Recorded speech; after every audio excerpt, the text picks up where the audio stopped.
Question में apply होता है कि जो उसका प्रॉब्लम्स है और सिग्निफिकेंस है ना, उसको बैलेंस करते हुए आप एक फ्यूचरिस्टिक अप्रोच लिखते हुए आप उसका आंसर को कंक्लूड कर सकते हैं। ठीक है, चलिए सेकंड वाला आर्टिकल निकालते हैं जल्दी से।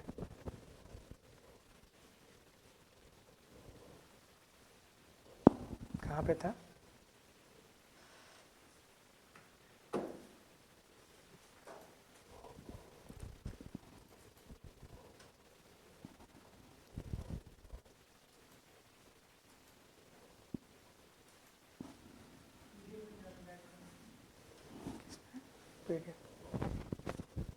ये है आपका जो दूसरा पीडीएफ था, इसका दूसरा पीडीएफ खोलिए।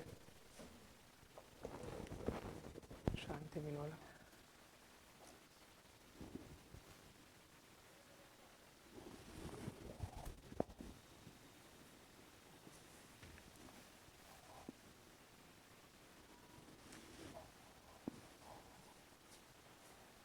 इसी में था ना। क्वेश्चन आप लोग लिख लीजिए इसको, क्वेश्चन मैं बोल रहा हूँ।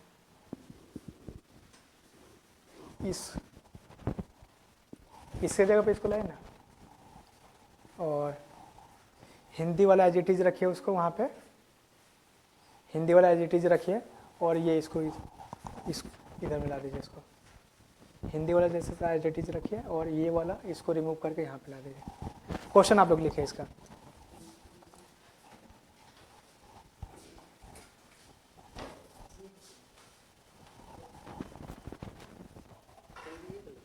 पीडीएफ खोलना है आपको, इसको कट कीजिए।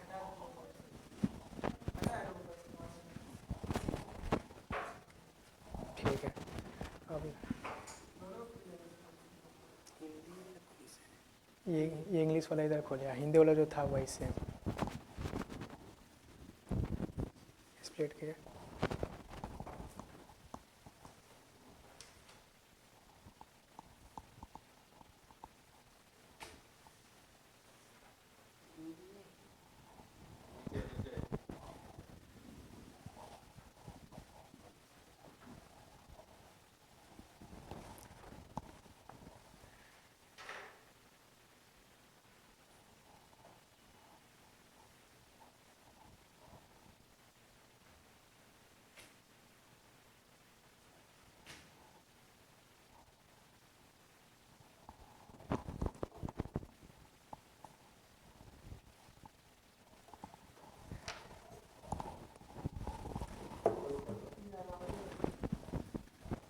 आप रुकिए एक मिनट, है इसी में नीचे में।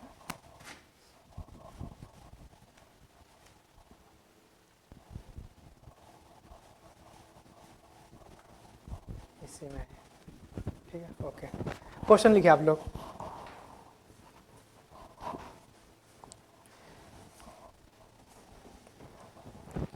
पहले इसमें इंग्लिश वाले लिखिए। Critically discuss the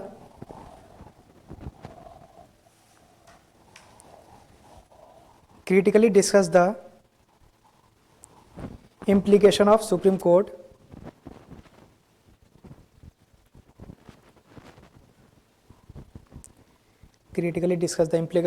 Court Aravali verdict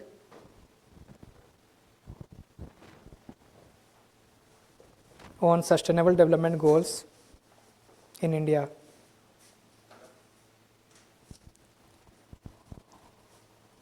Critically discuss the implication of Supreme Court's Aravali verdict on sustainable development goals in India, especially SDG 13 and SDG 15.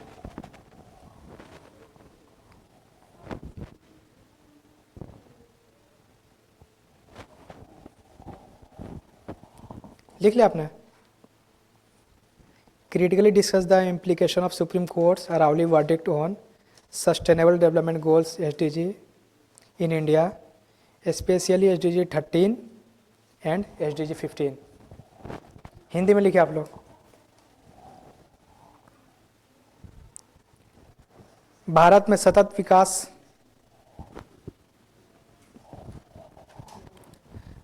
सतत विकास लक्ष्यों पर सर्वोच्च न्यायालय के अरावली संबंधी भारत में सतत विकास लक्ष्यों पर सर्वोच्च न्यायालय के अरावली संबंधी निर्णय के प्रभावों की समालोचनात्मक चर्चा कीजिए। भारत में सतत विकास लक्ष्यों पर सर्वोच्च न्यायालय के अरावली संबंधी निर्णय के प्रभावों की समालोचना, लिख लिया आप लोग, लिख रहे हैं?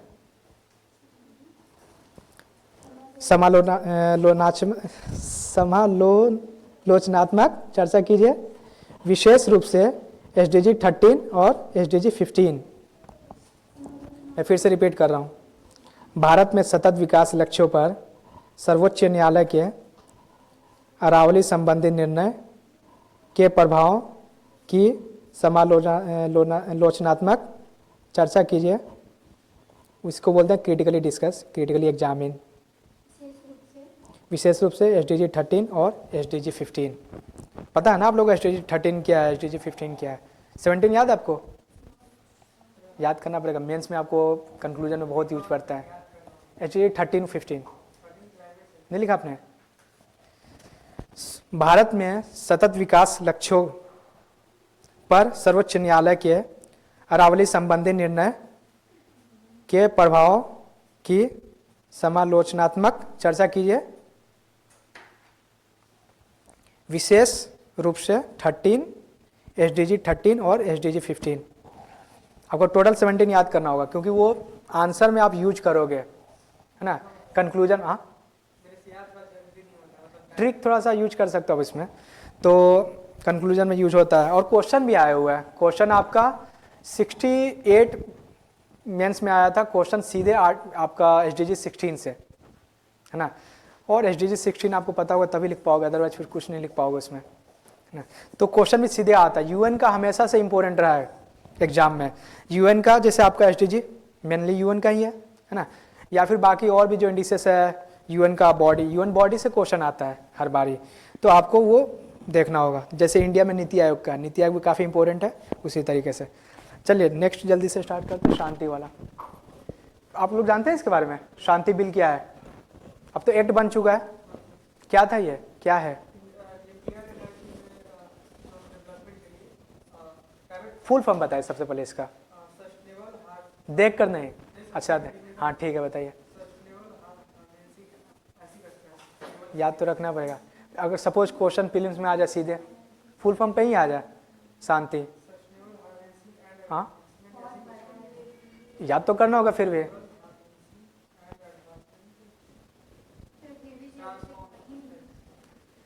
Sustainable harnessing and advancement of nuclear energy for transforming India, SHANTI, है ना? ये शांति बिल है जो कि बहुत ज़्यादा शांति लाने वाली है ना? तो ये चीज़ शांति बिल है ये आपका, ठीक है, जिसका फुल फॉर्म ये है। मेनली क्या था, लोकसभा ये पास हो चुका पार्लियामेंट में, इसमें ये था। अच्छा आया क्यों था, कुछ बता पाएंगे? शांति बिल तो यही है, मेनली क्या था, न्यूक्लियर एनर्जी, है ना, सिविल न्यूक्लियर एनर्जी को प्रमोट किया जाए, है ना? और जो न्यूक्लियर एनर्जी है उसको प्रमोट किया जाए। क्यों? क्योंकि रिन्यूएबल एनर्जी में हम चाह रहे हैं कि हमारा जो कंट्रीब्यूशन है, जो टोटल जो हम प्रोडक्शन करते हैं ना, उसमें मेनली अभी थर्मल का ज़्यादा रोल है, परसेंटेज है, जिससे पॉल्यूशन या फिर बाकी चीज़ें हम देखने को मिलती है। तो हम क्या कर रहे हैं, शिफ्ट कर रहे हैं, shift from non renewable source to renewable, है ना? तो रिन्यूएबल में कौन कौन से आते हैं? सोलर, विंड वगैरह। क्या उनका सिग्निफिकेंस है? पॉल्यूशन फ्री होते हैं, ठीक है। तो गवर्नमेंट का एक टारगेट था, गवर्नमेंट का टारगेट है कि हम न्यूक्लियर एनर्जी को भी प्रमोट करें। कनेक्शंस उसका कंट्रीब्यूशन अभी करीब 2% है, टोटल जो प्रोडक्शन होता है आपका रिन्यूएबल एनर्जी, उसमें 2% सिर्फ न्यूक्लियर का कंट्रीब्यूशन है, उसको और प्रमोट किया जाए। 47,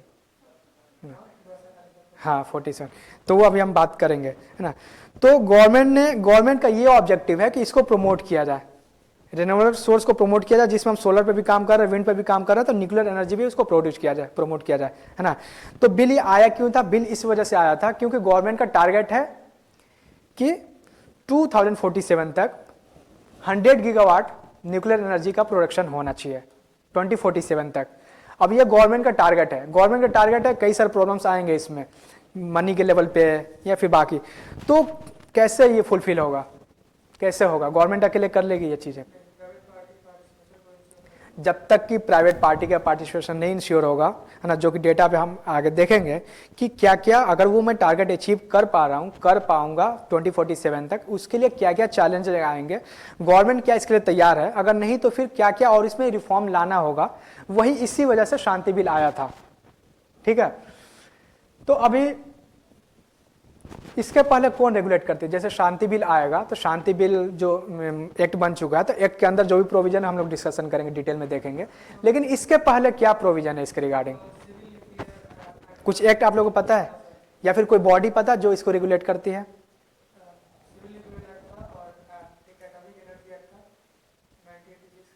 एटॉमिक एनर्जी एक्ट आपका 1960 का था, 1962। और आपका CLND पढ़ा आपने? क्या है तो देखा, ये क्या आपका civil liability for nuclear damage act एक तो एटॉमिक एनर्जी एक्ट है 1960, ठीक है, और आपका ये सिविल लायबिलिटी डैमेज एक्ट 10। तो वो तो ये है ना आपका, ये, हाँ ये चीज है ना। तो उसमें था, उसमें क्या था, दो था, एक तो जो ऑपरेट कर रहे हैं उन पे भी, और दूसरा जो इक्विपमेंट दे रहे हैं, हाँ वो हम लोग डिटेल में देखेंगे उसको। तो उस पे, लेकिन अब ये क्या, उसको रिफॉर्म करके अब क्या कर दिया है, चलिए वो हम देखेंगे इसको। तो सबसे पहले तो हम इसके बारे में पता होना चाहिए कि एक्ट क्या है, ठीक है, एक्ट है ना। देन सेकंड की आया क्यों, क्या नीड पड़ी इसको, क्या नीड पड़ी इसको? मेन तो नीड इसका ये है कि मेरा जो टारगेट है गवर्नमेंट का 100 गीगावाट का, उसको फुलफिल करने के लिए, ठीक है ना। और तीसरा हमको ये इसमें जानना है कि ये शांति बिल जो आया हुआ है उसके पहले कौन से एक्ट थे, तो वो एक्ट आपको दो याद रखना है इसमें, एटॉमिक एनर्जी एक्ट 1962 और आपका CLND, जिसको फुल फॉर्म लिखोगे आप लोग, civil liability for nuclear damage act, ठीक है, ये चीज। अब इसमें क्या है, एक यूनिफॉर्म कनेक्शन की, ये दोनों जो एक्ट था ऑलरेडी पहले से, उसको क्या किया गया, मर्ज करके एक बनाया गया, जिसको क्या बोलते हैं, शांति बिल, ठीक है। इसमें अब रेगुलेटरी बॉडी कौन से होंगे, जिसको स्टैट्यूटरी पावर दिया गया, बताइए। अच्छा, कौन सा मिनिस्ट्री लाई है बिल, ये बताइए, ये जो शांति बिल लाई है वो कौन सी मिनिस्ट्री लाई है इस बिल को?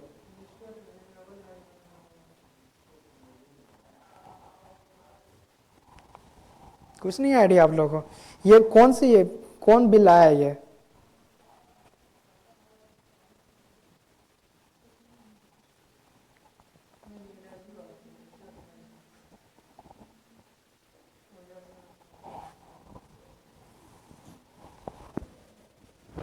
Ministry of science ministry of science and technology. ये जो बिल आए, जो बिल आए, जो ड्राफ्ट की है, और अर्थ साइंस, है ना, ये बिल आई है, ठीक है। अब ये दोनों को मर्ज करके, इसमें ये दोनों को मर्ज करके जो आपका ये जो था आपका न्यूक्लियर डैमेज एक्ट 10 और आपका एटॉमिक एनर्जी एक्ट, ये दोनों को मर्ज करके आपका जो शांति बिल है, उसमें एक बॉडी है, कौन सी बॉडी है वो, लिख लो आप लोग, एटॉमिक एनर्जी रेगुलेटरी बोर्ड। पहले आप लोग दोनों लिखो ये, और दोनों लिखो, फिर एरो करके मर्ज करके आप ये लिखो, तीसरा जो मैं बोल रहा हूं, ये सबसे पहले आप लोग लिखो कि इसके पहले कौन सा बिल था। न्यूज तो समझ आ गया ना, न्यूज समझ आ गया, क्या न्यूज था, ये बिल आया, पार्लियामेंट में पास हुआ है, ठीक है। दूसरा आप लिखो, ये लोग प्रोविजन पे आ जाओ आप सीधे, प्रोविजन पे, और प्रोविजन में आप लिखो कि ये जो दो आप लोग लिखो, इसको बोलो रिपील किया गया, एटॉमिक एनर्जी एक्ट और civil liability for nuclear damage act 2010, इसको क्या गया, रिपील किया गया।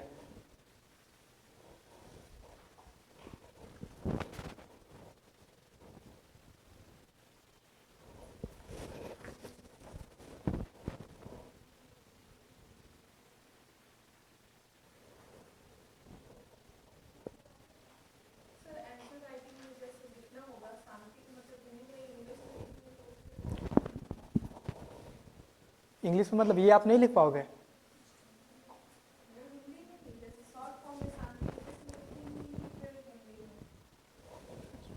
अच्छा वो इसी इस तरह आप लिखोगे सीधे ये शांति है ना, पहली बात ये। और दूसरी बात ये कि अगर आप हिंदी मीडियम में हो और आप चाहते हो इसका वो फुल फॉर्म लिखना, तो सिंपल आप इंग्लिश में भी लिख सकते हो। हिंदी मीडियम में अगर आप चाहते हो कि बिल्कुल इस तरह हिंदी में आप नहीं लिखना चाहते हो, तो आप इंग्लिश में लिख सकते हो ये फुल फॉर्म, कोई इशू नहीं है।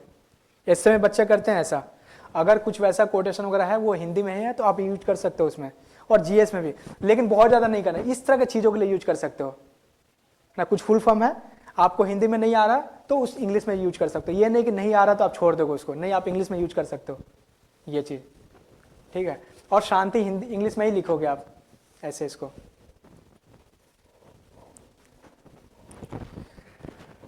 तो फर्स्ट हमने पढ़ लिया इसका न्यूज में क्या था, ठीक है। सेकंड आप प्रोविजन आ जाओ।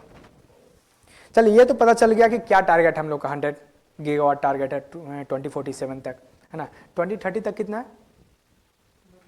हाँ, और अभी कितना है? अभी कितना प्रोडक्शन है?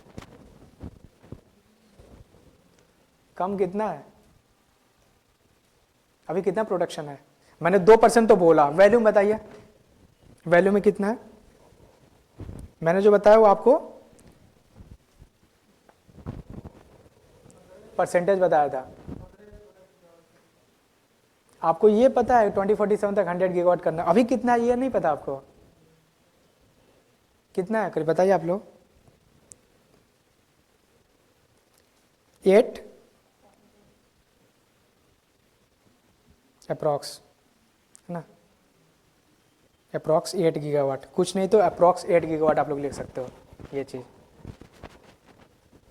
तो 8 गीगावाट को आपको 2047 तक 100 गीगावाट लेकर जाना है, जो कि अपने आप में बहुत चैलेंजिंग है, ठीक है।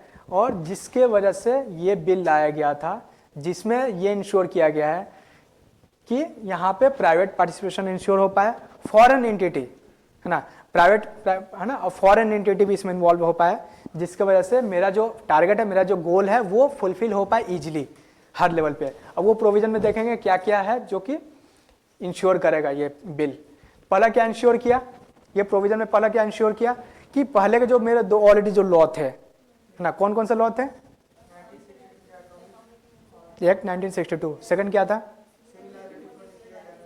दोनों आप मर्ज किया, मर्ज करके क्या लिखा आपने? शांति तो बिल हो गया, नाम क्या है उसका? मर्ज करके कौन सी बॉडी आई है? मर्ज करके कौन सी बॉडी आई है? अब जिसको पावर दिया गया सारा, जो काम पहले ये करते थे, है ना, रेगुलेट करते थे मॉनिटर, अब वो काम ये बॉडी करेगी। कौन सी बॉडी है? मर्ज करके आप लोग लिखो, एटॉमिक एनर्जी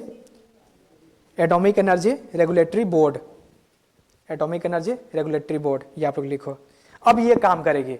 अब जो भी इसमें रेगुलेटिंग जो काम, रेगुलेशन या फिर पार्टिसिपेशन इंश्योर करना, है ना, या फिर जो भी रूल्स वगैरह बनाना कि किस हद तक अलाउ किया जाए प्राइवेट बॉडी को, है ना, उसके बाद बाकी जो कंपनसेशन या फिर जो पेनाल्टी वाली जो चीज़ है वो सारा डिसाइड करेगी ये बॉडी। इन फ्यूचर में जो भी प्रॉब्लम्स आएंगे वो सारा ये बॉडी डिसाइड करेगी। ये क्यों इतना इंपॉर्टेंट है ना? ये बहुत इंपॉर्टेंट, चैलेंजिंग भी है, क्योंकि आप लोगों को पता है nuclear energy is equal to nuclear bomb. अगर उसको रेगुलेट करके यूज किया जाए, रेगुलेट करके, तो ठीक है, आप उससे एनर्जी करोगे। थोड़ा भी उसमें प्रॉब्लम आया तो वो डिजास्टर, एक दो डिजास्टर आप लोग नाम याद है? न्यूक्लियर डिजास्टर प्लांट में हुआ था, कुछ याद है आप लोगों को? चेरनोबिल, है ना, चेरनोबिल आपका, है ना। तो कनेक्शंस की अगर प्रॉपरली उसको रेगुलेट नहीं किया जाए तो आप वो इंसिडेंट जो होगा वो काफ़ी ड्रास्टिक होगा, जो कि कंट्रोल से बाहर का। तो फर्स्ट हमने देखा। दूसरा क्या इसमें करना था? दूसरा प्रोविजन क्या था? सिंपल आप लोग लिखो, प्राइवेट और ज्वाइंट वेंचर को पार्टिसिपेट करना है। प्राइवेट बॉडी को, ज्वाइंट वेंचर को क्या करना है? पार्टिसिपेशन इंश्योर करना है इसमें, ठीक है। दूसरा प्रोविजन,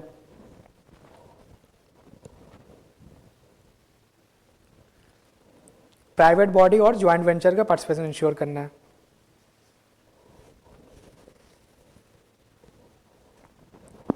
तीसरा इसमें क्या, इसका क्या प्रोविजन है? हिंदी वाले लिख रहे हैं ना आप लोग साथ में यहाँ पे।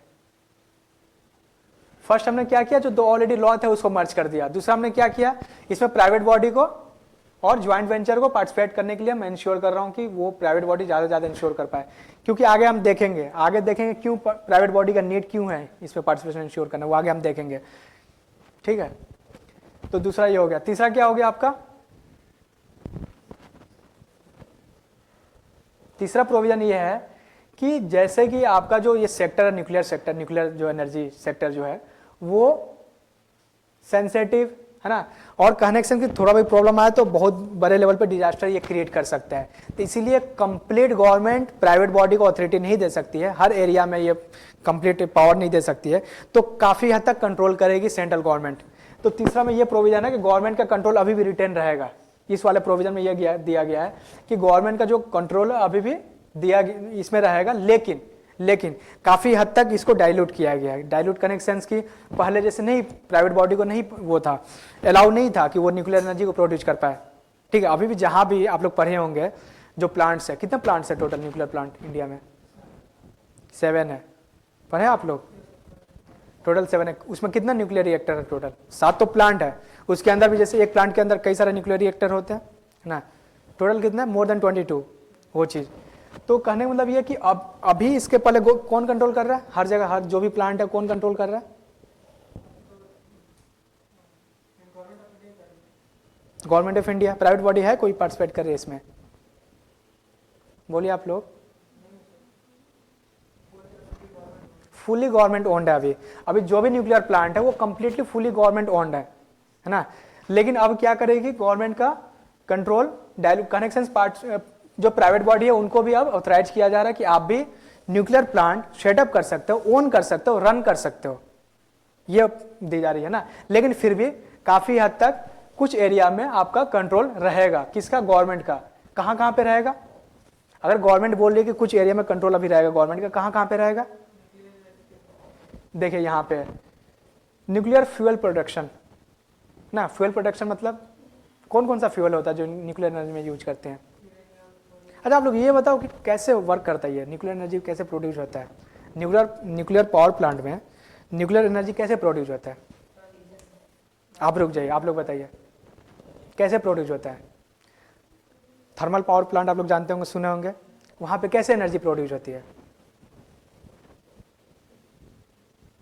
कुछ भी आइडिया होगा कि पावर प्लांट में कैसे एनर्जी, इलेक्ट्रिसिटी कैसे पैदा होता है वहां पे? कुछ तो आइडिया होगा, बताइए आप लोग। ठीक है, न्यूक्लियर फिजन तो होता है ना। वो किस में होता है न्यूक्लियर फिजन?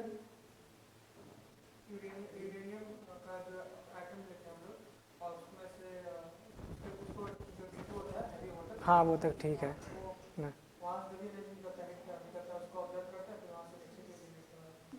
जो हीट वहां से निकलता है उससे कैसे इलेक्ट्रिसिटी पैदा होता है?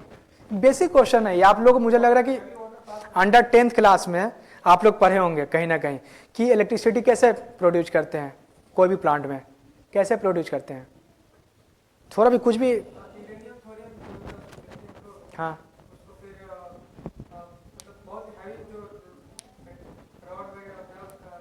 देन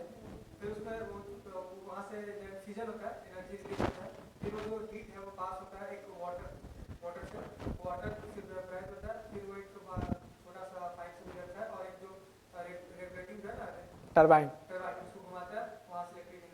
है कुछ समझ?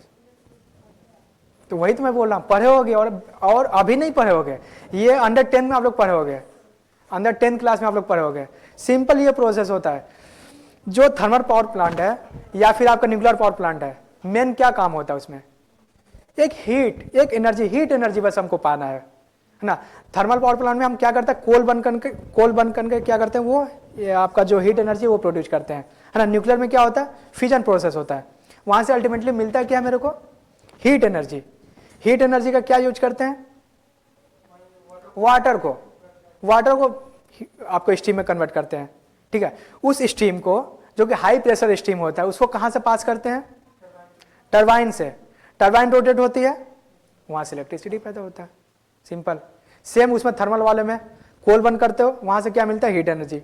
हीट एनर्जी क्या यूज करते हैं, वही वाटर को स्टीम में कन्वर्ट करते हैं, है ना। वही फिर हाई स्टीम जो आपका जो होता है उसको कहां पास करवाते हैं, टरबाइन से, और वो क्या करता है, सेम आपका प्रोसेस होता है किसमें, हाइड्रो पावर में, हाइड्रो पावर जानते हैं आप लोग? जो डैम डैम क्या होता है उसमें? स्टोर करते हैं रिजर्वायर में, है ना, उसको फिर क्या करते हैं?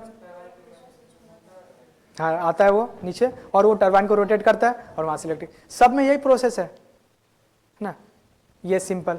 ठीक है, तो यहाँ पे तो अब यहाँ पे जो था हमारा, गवर्नमेंट का कंट्रोल किया है कि गवर्नमेंट चलो ठीक है ऑथोरिटी तो दे देगी प्राइवेट बॉडी को, है ना, ऑथोरिटी देगी, लेकिन फिर भी कुछ एरिया जहाँ पे ये रेगुलेट करेगी, जैसे कि आपका फ्यूल प्रोडक्शन। अच्छा, आप ये बताओगे कि इंडिया में यूरेनियम, तो आपको पता है कि मेनली हम यूज करते हैं यूरेनियम, ये न्यूक्लियर एनर्जी प्रोड्यूस करने के लिए, लेकिन मेनली हम क्या करते हैं, वो इसको इंपोर्ट करते हैं। ठीक है, इंडिया में कोई है रिजर्व जो कि यूज कर सकते हैं? अभी तो नहीं कर रहे हैं क्योंकि मेरा टेक्नोलॉजी उस तरह से डेवलप नहीं है, लेकिन कोई है जो आपका न्यूक्लियर फ्यूल है जो कि इंडिया में बहुत ज़्यादा रिजर्व है, in fact one of the largest? आप नहीं बताएंगे, और कुछ बताएं आप लोग? पीटी फैक्ट से आप लोग पढ़े होंगे, है ना, कि यहाँ पे हम, अच्छा कौन कौन सा न्यूक्लियर फ्यूल यूज करते हैं न्यूक्लियर पावर प्लांट में? इंडिया में जो फ्यूल यूज करते हैं, अभी जो मैं बोल रहा था, कौन सा फ्यूल यूज करते हैं, क्या नाम है उसका, कौन सा मिनरल्स है वो, रेडियो एक्टिव मिनरल जो है, कौन सा है? यूरेनियम, मेनली यूरेनियम, है ना, और वो इंडिया में आपको पता है कि उसका नहीं है। कहाँ पे, अगर इंडिया में बोलूँ, अगर पूछूं भी कि इंडिया में कहाँ प्रोड्यूस होता है, कुछ पता है आप लोग, कौन सा स्टेट में?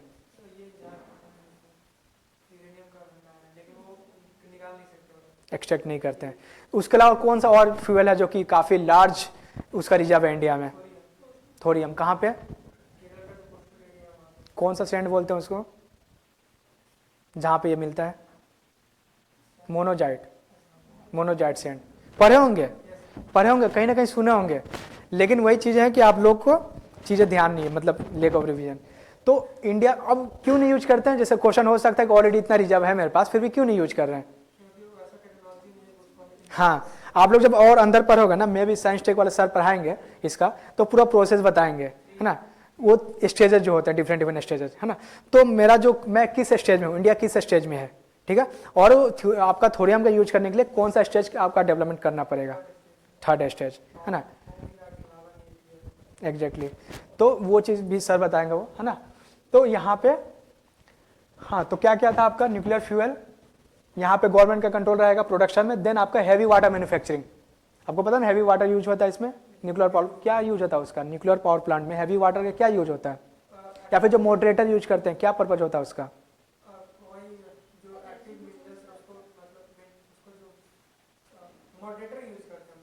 हाँ,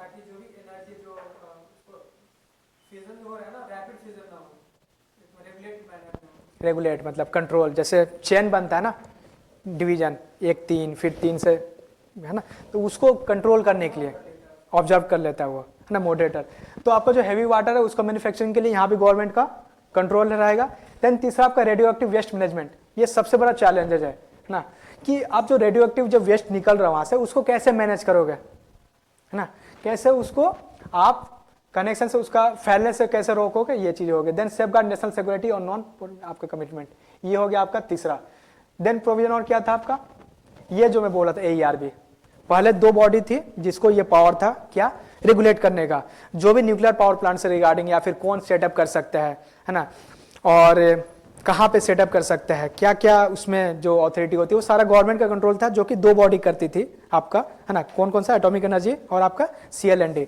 लेकिन वो अब अथॉरिटी किसको दे दिया गया, इस बॉडी को दे दिया गया आपका AERB, atomic energy regulatory board. तो इसको क्या किया गया, ग्रांट दिया गया, मतलब स्टैट्यूटरी बैकिंग। अब ये स्टैट्यूटरी बॉडी हो गया। ये क्या होता है स्टैट्यूटरी बॉडी, आप लोग जानते हैं? 2 होता है आपका, एक कॉन्स्टिट्यूशनल बॉडी और दूसरा आपका एग्जीक्यूटिव, सॉरी ये स्टैट्यूटरी, और तीसरा जो मैं वर्ड बोल रहा हूं आप लोग समझ पा रहे हैं? एक जो एक कुछ एक्ट एक कुछ होता है ना, प्रोविजन वगैरह जो कॉन्स्टिट्यूशन में मेकिंग है, कुछ लॉज वगैरह, है ना, वो कॉन्स्टिट्यूशन में मेकिंग है। दूसरा क्या होता है, वैसा जो पार्लियामेंट के द्वारा बनाया गया था, उसको क्या बोलते हैं, उसको क्या बोलते हैं, जो पार्लियामेंट के द्वारा एक्ट बनाया जाता है उसको क्या बोलते हैं, एक्ट, ठीक है। और तीसरा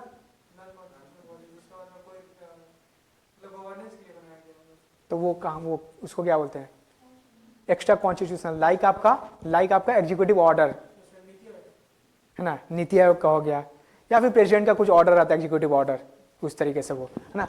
तो इसको अब क्या, ये बैकिंग मिल गया इसको, स्टैट्यूटरी बैकिंग, मतलब क्या कि ये पार्लियामेंट द्वारा बनाया गया ये, अब उसके ऊपर लायबल हो गया, उसकी अकाउंटेबिलिटी फिक्स कर दी गई अब, है ना, इस बॉडी की। तो आपका तीसरा हो गया ना ये प्रोविजन में। फर्स्ट आपका कौन सा था, यूनिफाइड न्यूक्लियर लेजिस्लेशन। सेकंड कौन सा था आपका, याद होना चाहिए आप लोगों का प्रोविजन ये। देन सेकंड आपका था इनेबलिंग प्राइवेट और ज्वाइंट वेंचर पार्टिसिपेशन। तीसरा कौन सा था आपका, retention of state control, government का कंट्रोल रहेगा कहाँ कहाँ पे, रुक जाइए बताइए कौन कहाँ पे गवर्नमेंट का कंट्रोल। और दूसरा, और हाँ वेस्ट मैनेजमेंट वाला हो गया, न्यूक्लियर वेस्ट मैनेजमेंट दूसरा। तीसरा और कहाँ कंट्रोल रहेगा गवर्नमेंट का, हैवी वाटर मैन्युफैक्चरिंग, ये 3 तो गवर्नमेंट का यहाँ पे कंट्रोल रहेगा, वहाँ पे भी अभी भी रिटेंशन किया गया। चौथा क्या था इसका, जो AERB है उसको स्टैट्यूटरी बैकिंग दिया गया है, जिससे क्या होगा आपका पार्लियामेंट की अकाउंटेबिलिटी फिक्स होगी, ठीक है। देन और क्या है उसका,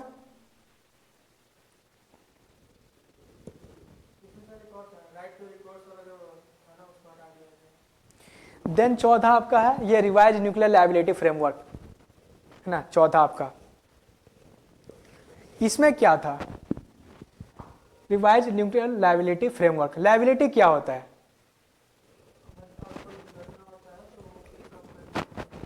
अगर कोई दुर्घटना हो गई थी, सपोज अगर आपने न्यूक्लियर प्लांट सपोज आपने सेटअप कर लिया, ठीक है, अगर वहां पे कोई दुर्घटना हो जाती है तो कौन रेस्पॉन्सिबल होगा।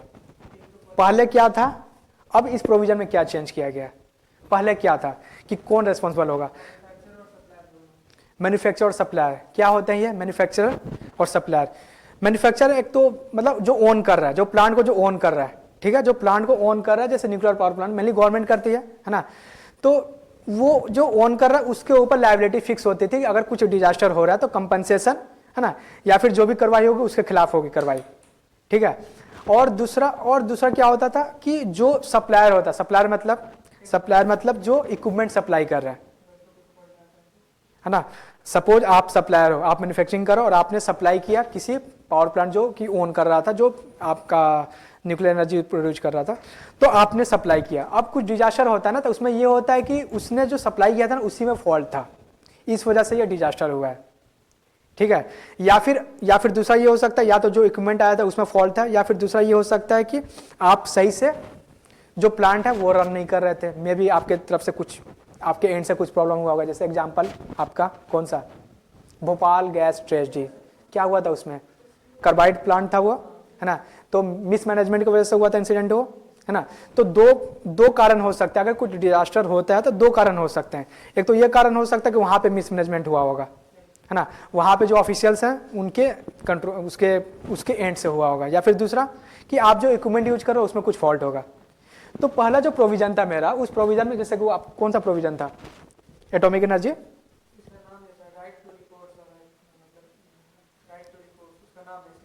हाँ, तो उसमें यह था कि आपका सप्लाई जो इक्विपमेंट दे रहा और जो प्लांट को ऑन कर रहा, दोनों पे लायबिलिटी फिक्स होती थी, ठीक है। अगर कुछ डिजास्टर होता तो दोनों रिस्पॉन्सिबल होंगे। उससे क्या होगा, उससे सबसे ज्यादा प्रॉब्लम किसको हुआ था, कुछ कंट्रीज को, वो कंट्रीज जो कि मेनली आपका, जो उस कंट्रीज को प्रॉब्लम हुआ था जो कि मेनली वो कंट्री क्या करती हैं, सप्लाई करती हैं। Example USA. तो इस चीज को खत्म करने के लिए, जिससे क्या होता था, फॉरेन इन्वेस्टमेंट नहीं हो पाता था, है ना। एक तरह से ये बैरियर था कि ये लायबिलिटी फिक्स किया गया था कि दोनों पे लायबिलिटी फिक्स होगा, जो सप्लाई कर रहे हैं और जो प्लांट को ऑन कर रहे हैं। इसकी वजह से इन्वेस्टमेंट नहीं हो पाता था, फॉरेन इन्वेस्टमेंट, क्योंकि उनको लगता था कि, जी बोलिए, हाँ ठीक, यूएसए के साथ भी जो पुराना हो रखा न्यूक्लियर एनर्जी सिविल डील जो हो रखा है उसका, है ना, जिसमें इंडियन डायस्पोरा का काफी रोल प्ले था, है ना। तो वो चीज, तो अब क्या हो गया, इसमें क्या चेंज किया गया, वो तो पुराना हो गया, इसमें क्या चेंज किया गया इस प्रोविजन में, शांति बिल में,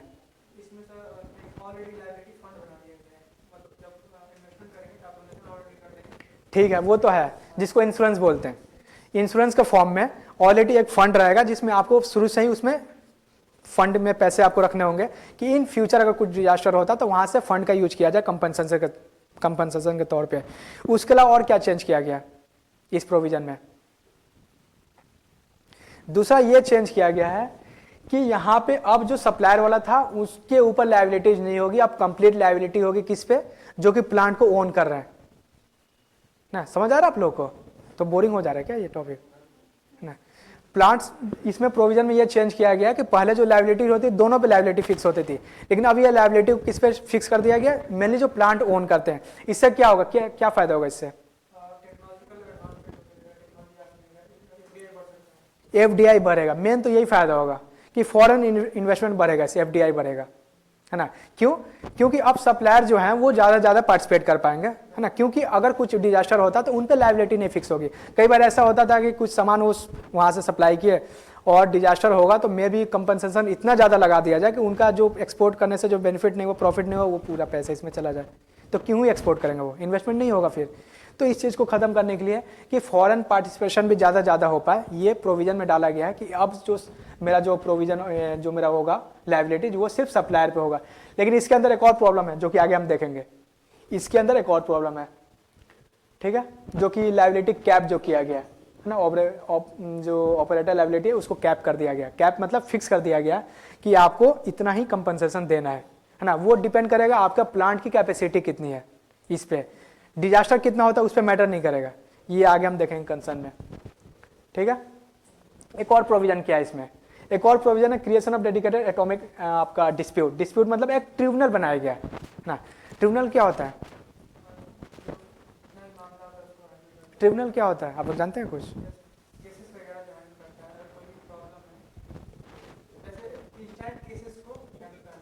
मतलब कनेक्शंस की अगर कुछ प्रॉब्लम आपके पास कुछ वैसा प्रॉब्लम है, आप कहाँ जाओगे? सिविल कोर्ट में जाओगे या फिर हाई कोर्ट में जाओगे, सुप्रीम कोर्ट में जाओगे, है ना। तो उसमें क्या होता है कि जनरल हर तरह के केसेस उसमें सुने जाते हैं, लेकिन कभी कभी किसी पार्टिकुलर ऑब्जेक्टिव के लिए, किसी पार्टिकुलर ऑब्जेक्ट के लिए अलग से ट्रिब्यूनल बनाया जाता है, जिसका रोल क्या होता है कि उससे रिलेटेड जो भी प्रॉब्लम्स आ रहे हैं, डिस्प्यूट आ रहे हैं, उसको सेटल करने के लिए, ठीक है। तो इसके लिए एक अलग से ट्रिब्यूनल बनाया गया है कि न्यूक्लियर एनर्जी जो प्रोडक्शन वगैरह है या फिर जो भी प्लांट सेटअप है उसमें अगर कोई भी प्रॉब्लम आ रहा है तो अलग से एक ट्रिब्यूनल बनाया गया, वहां पे डिस्प्यूट को लेकर जा सकते हैं और रिजॉल्व आप करा सकते हैं, जो कि पहले नहीं था। इससे दो फायदा होगा, एक तो ये फायदा होगा कि जो बाकी जो जुडिशरी है उस पर बर्डन कम होगा, ठीक है। और दूसरा क्या फायदा होगा, स्पीडी ट्रायल हो पाएगा, फास्ट स्पीडी, है ना, कॉस्ट एफिशिएंट। तो ये हो गया, तो ये भी आपका प्रोविजन था। आप लोग प्रोविजन बिल्कुल कीवर्ड में याद करोगे। अभी मैं एक बार रिवीजन इसका करा दूंगा जल्दी से, ठीक है। हो गया, ट्रिब्यूनल हो गया। देन और क्या था इसका, है ना, लास्ट आपका facilitation of advance nuclear technology, जो कि उन्होंने बात कर रहा था अभी, स्मॉल मॉड्यूलर रिएक्टर या फिर आपका, है ना, इंडिजिनस रिएक्टर डिजाइन वगैरह, है ना, वो भी करना है कि उसको प्रमोट करना, इनोवेशन को प्रमोट करना है, इंडिजिनस टेक्नोलॉजी को वो प्रमोट करना है कि जो रिएक्टर है, मॉड्यूलर रिएक्टर, एसएमआर, सर ज़्यादा डिटेल में पढ़ाएंगे जब वो आपका न्यूक्लियर एनर्जी जो पढ़ाएंगे, न्यूक्लियर टेक्नोलॉजी उसमें, है ना, कि कैसे ये वर्क करते हैं। तो जो मेनली जो रिएक्टर्स वगैरह है ना, वो हम क्या करते हैं, इंपोर्ट करते हैं, ठीक है। कहाँ से इंपोर्ट करते हैं? रशिया, यूएसए, है ना। लेकिन अब क्या करें, गवर्नमेंट क्या प्रमोट कर रही है कि अब वो टेक्नोलॉजी इंडिया में ही प्रोड्यूस किया जाए। तो गवर्नमेंट का इस पे भी फोकस है, ठीक है, कि जो भी टेक्नोलॉजी है उसको क्या किया जाए, आई मीन इनोवेशन के थ्रू, और इंडिया में उसको प्रोड्यूस किया जाए जो भी वो टेक्नोलॉजी है। हाँ, जो स्मॉल मॉड्यूलर जो रिएक्टर है उसको क्या किया जाए, इंडिया में ही प्रोड्यूस किया जाए, है ना, इंडिजिनस वो टेक्नोलॉजी हो। चलिए जल्दी से इसका बताइए क्या क्या इसमें प्रोविजन था, कीवर्ड में बताएंगे। आप रुक जाइए, आप लोग बताइए, इधर पीछे में आप लोग कुछ याद है, जितना भी प्रोविजन याद है, एक दो जो भी याद आप लोग बताएंगे बिना देखे, मर्ज करके। नाम क्या था, दोनों प्रोविजन का नाम बताइए। एटॉमिक एनर्जी बनाया गया है, उसके पहले दो कौन सा था जिसको मर्ज किया गया? ठीक, ठीक है। देन सेकंड क्या था? हाँ बोलिए, बिल्कुल एकदम कीवर्ड में बताएंगे क्या क्या प्रोविजन था। आगे फिर तो स्टोरी आप लोग लिख ही लेंगे, कीवर्ड सिर्फ बताएंगे उसमें कि जैसे इंश्योर करना था प्राइवेट बॉडी को। हाँ ठीक है, और तीसरा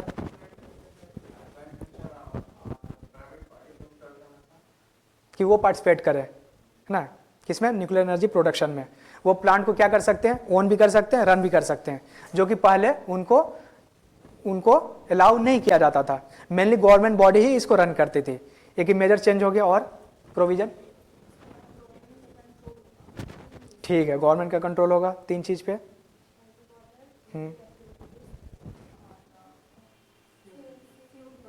ठीक है, और क्या था चौथा? हाँ, स्ट्रेटेजिक बॉडी, उसको बैकिंग मिला है ना, क्या नाम था उसका? कौन सा बोर्ड था? Atomic energy regulatory board. अब वो क्या करेगी? वो हर चीज अब रेगुलेट करेगी ना, इसके अंदर जो भी चीजें होंगी ना, किसको अलाउ करना है, कौन से प्राइवेट बॉडी को, ठीक है, किस लेवल पे अलाउ करना है, उसकी कैपेसिटी ऑफ प्रोडक्शन कितना होना चाहिए, लोकेशन वगैरह एवरीथिंग वो डिसाइड करेगी, है ना।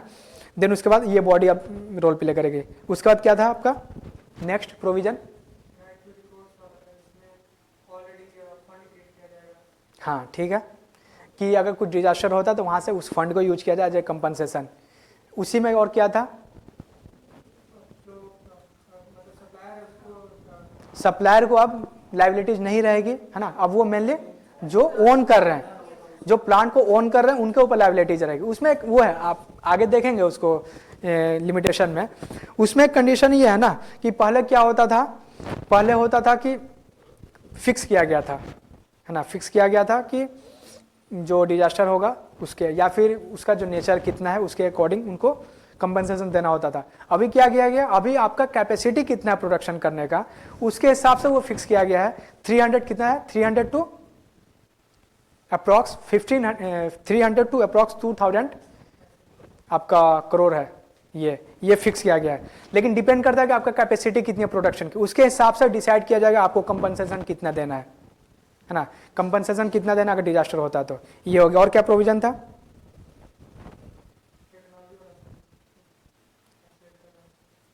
ट्रिब्यूनल वाला, है ना, डेडिकेटेड एटॉमिक डिस्प्यूट्स, डिस्प्यूट को रिजॉल्व करने के लिए क्या बनाया गया है? ट्रिब्यूनल, ठीक है। अगर वहां पे सपोज सुनवाई हो रही है और आपको हायर फिर अपील करना है तो आप फिर सुप्रीम कोर्ट जा सकते हैं, लेकिन पहले आपको ट्रिब्यूनल के थ्रू जाना पड़ेगा, कोई डिस्प्यूट है तो, ठीक है। और आपका लास्ट कौन सा था? जो SMR है, जो स्मॉल मॉड्यूलर रिएक्टर है, या फिर जो इंडिजिनस जो टेक्नोलॉजी है उसको प्रमोट करना है, इनोवेशन पे प्रमोट करना है, ठीक है, इन्वेस्टमेंट वहां पे करना है। ये हमारा हो गया प्रोविजन, ठीक है। अब ये सारा प्रोविजन लाइक क्यों किया था? एक ही गोल है सिंपल, जो कि शुरू में मैं बोल रहा हूँ। ये सारा प्रोविजन क्यों ला गया है?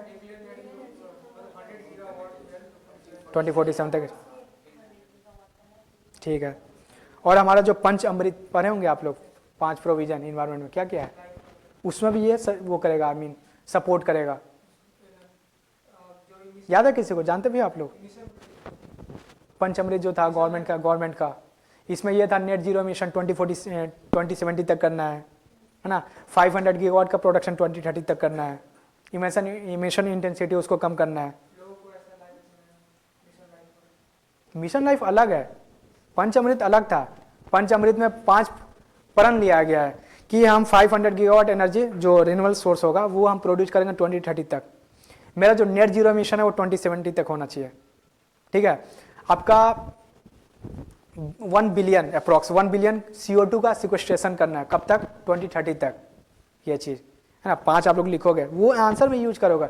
इन्वायरमेंट का क्वेश्चन जहां भी आएगा वहां पे वो लोग यूज करोगे। क्वेश्चन नहीं पूछा हुआ है, लेकिन एक वैल्यू एडिशन की तरह वो काम रोल प्ले करेगा वो, ठीक है। तो ये हमारा हो गया प्रोविजन। देन आप सिग्निफिकेंस पे आ जाइए फिर। अब यहाँ पे जो मैंने कुछ बात बोला था, यहाँ पे आपको दिखेगा सिग्निफिकेंस में कि क्यों लाया गया ये। पहला तो सिग्निफिकेंस यही होगा, एनर्जी सिक्योरिटी। एनर्जी सिक्योरिटी मतलब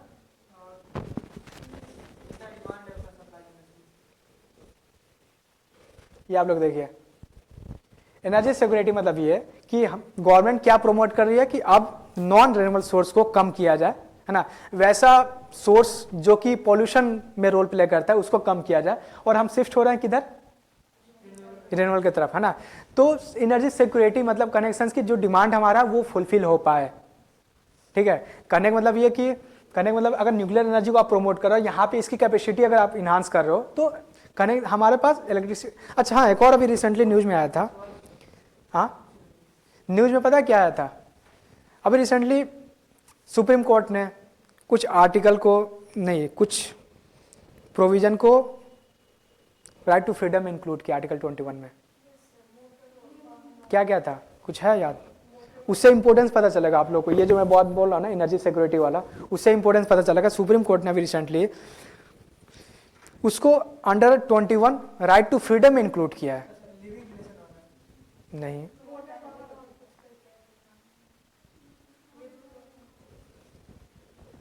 बिल्कुल अवेयर नहीं हो आप लोग। क्या?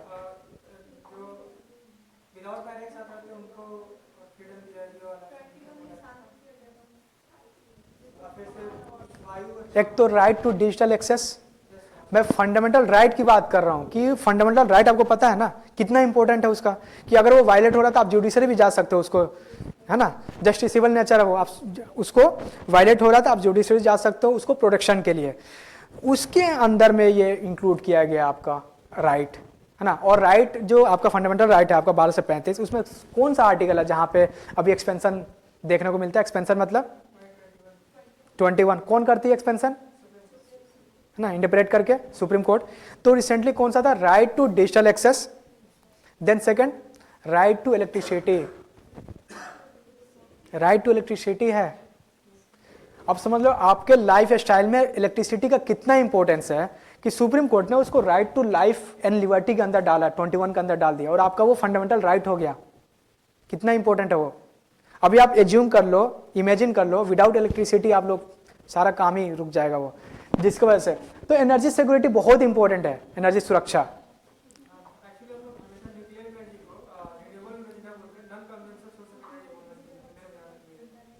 हाँ ठीक है, क्योंकि हाँ बिल्कुल, क्योंकि नॉन कन्वेंशनल में आप ये बोल सकते हैं कि पॉल्यूशन इसका तो कम है, रिन्यूएबल में क्या होता है थोड़ा सा पॉल्यूशन नहीं सर, एक्चुअली इसका रिन्यूएबल एनर्जी बोलते हैं जो मतलब उसका लिमिटेशन खत्म ना हो, इसका लिमिट है और रिन्यूएबल एनर्जी का जो हाँ जो नियम है उसका लिमिट। और रिन्यूअल क्या होता है? जिसका सोर्स हमेशा रिन्यू किया जा सकता है ना, वो हमेशा अवेलेबल रहेगा, लेकिन उसका भी तो लिमिटेशन है। अच्छा सोलर का क्या लिमिटेशन है बताइए? लॉन्ग टर्म तक है सर, लेकिन ये इसका नहीं, सोलर का क्या लिमिटेशन है? लॉन्ग टर्म तक नहीं, अभी अभी नहीं है, उपलब्ध नहीं है। हाँ, और हर एक ट्रेन में नहीं है, जैसे मेनली ट्रॉपिकल रीजन में आप सोलर एनर्जी का यूज कहाँ पे कर सकते हो? पोलर रीजन में कर सकते हो? नहीं कर सकते हो, मेनली ट्रॉपिकल रीजन में है ना। और दूसरा कि डे टाइम में सनलाइट अगर रहेगा तो आप करोगे, नहीं रहेगा तो नहीं करोगे, तो लिमिटेशन उसका भी है। लेकिन हाँ ये है कि रिन्यू है, मतलब रिन्यूअल मतलब कनेक्शन की हमेशा अवेलेबल रहेगा इसका, है ना। और इसका जो है आपका जो न्यूक्लियर वाला है वो कन्वेंशनल मतलब कनेक्शंस की, इसका फिर भी लिमिटेशन है सोर्स का, है ना, वो लिमिटेड है ना, लिमिटेड है ये चीज़। तो ये चीज़ हो गया। देन आप कहाँ पे हम एनर्जी सिक्योरिटी वाला हो गया ना, इसमें एनर्जी सिक्योरिटी समझ रहे हो ना आप लोग कि इलेक्ट्रिसिटी हम लोग को मिल पाएगी अगर एक्सपेंशन, जैसे अभी हम थर्मल से हम प्रोड्यूस कर पा रहे हैं, देन हम किससे प्रोड्यूस कर पा रहे हैं? Nuclear, solar, wind, hydro power. आप लोग परसेंटेज याद करोगे, क्वेश्चन पूछा हुआ था लास्ट टाइम में सोलर पे, परसेंटेज उसका याद करोगे कि किसका कितना रोल है, कितना परसेंटेज है। देन और क्या होगा इसका significance? Net zero by 2070, net zero mission का टारगेट गवर्नमेंट का है। ये कहाँ पे टारगेट फिक्स किया गया था? पेरिस एग्रीमेंट में बताइए। पेरिस एग्रीमेंट जो आपका 2015 में हुआ था, वहां पे ये हुआ था नेट जीरो मिशन। कॉप में हुआ था आपका, कॉप ग्लासको पंचामृत, ये नेट जीरो मिशन इंडिया का। पेरिस एग्रीमेंट में क्या हुआ था? इमिशन को रिड्यूस करने की बात की गई थी कि मेरा जो टेम्परेचर 1.5 उसको लिमिट करना है। पेरिस एग्रीमेंट में यह हुआ था कि इमिशन को रिड्यूस करना है, एमिशन को रिड्यूस करना है कि 1.5 जो टेम्परेचर है आपका इंडस्ट्रियल लेवल से उससे ज़्यादा नहीं बढ़ना चाहिए, है ना। और उसके लिए डिफरेंट जैसे कार्बन ट्रेडिंग ये सब कंसेप्ट आया था उसमें, है ना। लेकिन हमारा जो गवर्नमेंट ने जो ये टारगेट रखा नेट जीरो बाई 2070 वो आपका उसका ये पेरिस एग्रीमेंट का नहीं है, आपका कॉप का है ये, ठीक है, कॉन्फ्रेंस ऑफ पार्टी जो समिट होता है जो कि इस बार 30 जो हुआ है ना। ये हो गया सिग्निफिकेंस। देन और क्या सिग्निफिकेंस है इसका? और क्या सिग्निफिकेंस है इसका? एफडीआई, है ना, प्राइवेट सेक्टर को। अब ये क्यों जरूरी है, ये आप मेरे को बताइए क्यों जरूरी है ये एफडीआई? मेरे को ये बताइए एफडीआई है ना, या फिर आपका प्राइवेट जो इंस्टीट्यूशन है, या आपका इंडिया लेवल पे या फिर बाहर के, क्यों जरूरी है उनका, क्यों हम चाह रहे हैं कि उनका इंश्योर मतलब पार्टिसिपेशन इंश्योर किया जाए? पहला पॉइंट टेक्नोलॉजिकल एडवांसमेंट नहीं है, मुझे नीड होगा टेक्नोलॉजी का एडवांस जो कि हम दूसरे कंट्री वहाँ से इंपोर्ट कर पाएंगे। दूसरा और फाइनेंस ये एक डेटा है, आप लोग लिख भी सकते हैं कि अगर 100 गीगावाट मुझे अचीव करना है ना 2047 तक, उसके लिए आपको 15 लाख करोड़ आपको टोटल इन्वेस्टमेंट चाहिए। अगर 2047 तक अगर आपको 100 गीगावाट अचीव करना है तो उसके लिए आपको 15 लाख करोड़ की खर्च आएगी ना। और जो रिसेंट जो बजट आया था इंडिया का 25-26 का, उसमें कितना एक्सपेंडिचर किया गया इसके लिए, न्यूक्लियर एनर्जी के लिए, कुछ पता आप लोगों को? 15 लाख करोड़। और अभी जो रिसेंटली जो बजट आया था उसमें कितना खर्च किया गया? इसमें सिर्फ 20,000 करोड़। इस बार जो बजट आया था इंडिया का, उसमें न्यूक्लियर एनर्जी पे जो बजट एक्सपेंडिचर है वो कितना है? सिर्फ 20,000 करोड़। और अगर 2047 तक मुझे अचीव करना है तो इस रेट से एक्सपेंडिचर करेंगे, गवर्नमेंट करेगी, तो ये पॉसिबल नहीं हो पाएगा, है ना। इस वजह से मुझे प्राइवेट एंटिटी की नीड है कि प्राइवेट एंटिटी यहाँ पे इन्वेस्ट करेगी, ठीक है। किस बेसिस पे? फंडिंग के लेवल पे और आपका टेक्नोलॉजी के लेवल पे, ठीक है।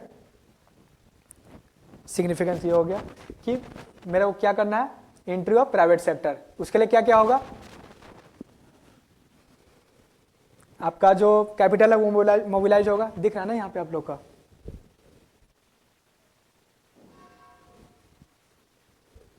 आप लोग बोल नहीं रहे हो हिंदी वाले, लिख नहीं रहे हो क्या आप लोग? तो नीचे था, आप लोग बोल कहाँ रहे थे? हाँ, अगर नहीं भेजे तो फिर तो आप लोग क्लास में ऐसे कैजुअल अप्रोच रखोगे, फिर क्या रे पीडीएफ तो मिल ही जाएगा ना। इसमें नहीं, इसमें धीरे धीरे चीज़ें इंप्रूव और होंगी, है ना। मैं बहुत जल्दी फिर पीपीटी पे शिफ्ट हो जाऊँ, क्योंकि इसमें थोड़ा सा बहुत ज़्यादा वर्ड है ना, हल्का बोरिंग भी लगता होगा। पीपीटी में जो जैसे मैंने वो बताया था न्यूक्लियर का प्रोडक्शन कैसे होता है, अगर यहाँ पे एक इमेज डाल दिया जाता तो और बेहतर अंडरस्टैंडिंग हो पाती, तो पीपीटी वाले से चीज़ें और आपकी आसान हो जाएगा, है ना। तो यहाँ पे देखिए प्राइवेट वाला हो गया ना। हाँ, क्या क्या होगा इसमें? प्राइवेट बॉडी अगर एंट्री करती है तो क्या क्या बेनिफिट होगा, बताइए आप लोग। प्राइवेट बॉडी अगर एंट्री करती है क्या क्या बेनिफिट होगा? ठीक है, आपका कैपिटल मोबिलाइज होगा, देन और जितना भी अगर कोई भी न्यूक्लियर एनर्जी का प्रोडक्शन आएगा, जो डिले हो रहा है उसमें रिडक्शन आएगा। हाँ, क्या होगा आपका दूसरा? उसके अलावा क्या होगा आपका? Speeding project execution. आपका जो प्रोजेक्ट जो एग्जीक्यूशन है वो बढ़ेगा, स्पीड बढ़ेगा। जैसे आप सुने होंगे कुंडा वाला जो प्रोजेक्ट है ना, काफी डिले उसमें चल रहा है। मतलब कनेक्शंस की अगर एक्सपेंशन करना होगा ना प्लांट का, तो काफी डिले उसमें होता है। तो अगर प्राइवेट बॉडी इसमें एंट्री करती है तो मेरा जो एग्जीक्यूशन है प्लांट का, नए प्लांट का कंस्ट्रक्शन बहुत फास्ट हो पाएगा। समझ रहे आप लोग ये चीज? और क्या फायदा होगा इससे? डिफरेंट जो टेक्नोलॉजी जैसे मैंने बोला, इसमें इनोवेशन होगा, है ना। इनोवेशन होगा, जैसे आपका जो मैं अभी बता रहा था आपका स्मॉल मॉड्यूलर रिएक्टर, है ना, उस पर तो डिफरेंट जब इनोवेशन होगा तो एफिशिएंसी आएगी ना। क्या क्या कैपिटल मोबिलाइज हुआ, देन आपका एग्जीक्यूशन फास्ट होगा, देन आपका इनोवेशन होगा इसमें, है ना। हाँ, स्मॉल मॉड्यूलर रिएक्टर हो गया, ठीक है। और जो भी डिले वगैरह हो रहा है ना, जैसे फास्ट एग्जीक्यूशन होगा तो जो डिले हो रहा है वो रिड्यूस हो पाएगा, है ना। ये हो गया। देन उसके अलावा और क्या फायदा होगा इससे?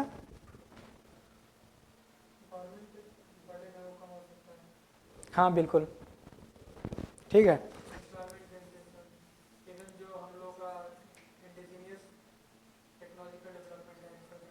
ना उसके अलावा हाँ वो चीज़ें हो गई। उसके अलावा एक और इसका सिग्निफिकेंस ये है कि जो न्यूक्लियर लायबिलिटी जो बात बोला था मैंने कि न्यूक्लियर लायबिलिटी अब क्या कर दिया गया था, अब मेनली सप्लायर वालों पे रोल प्ले, सॉरी जो ओन कर रहे हैं, है ना, जो प्लांट को ओन कर रहे हैं उन पे क्या हो गया, लायबिलिटी फिक्स कर दी गई। जो सप्लायर है उनसे लायबिलिटी को हटा दी गई। इससे क्या फायदा होगा? हाँ, एफडीआई बढ़ेगा, है ना, इन्वेस्टमेंट बढ़ेगा, है ना। तो ये एक ये फायदा होगा। देन उसके बाद और जिससे आपका फॉरेन जो बॉडी है वो फॉरेन जो वेंडर्स हैं वो पार्टिसिपेट करेंगे इसमें। और क्या होगा? जॉब क्रिएशन, है ना, जॉब क्रिएशन होगा। और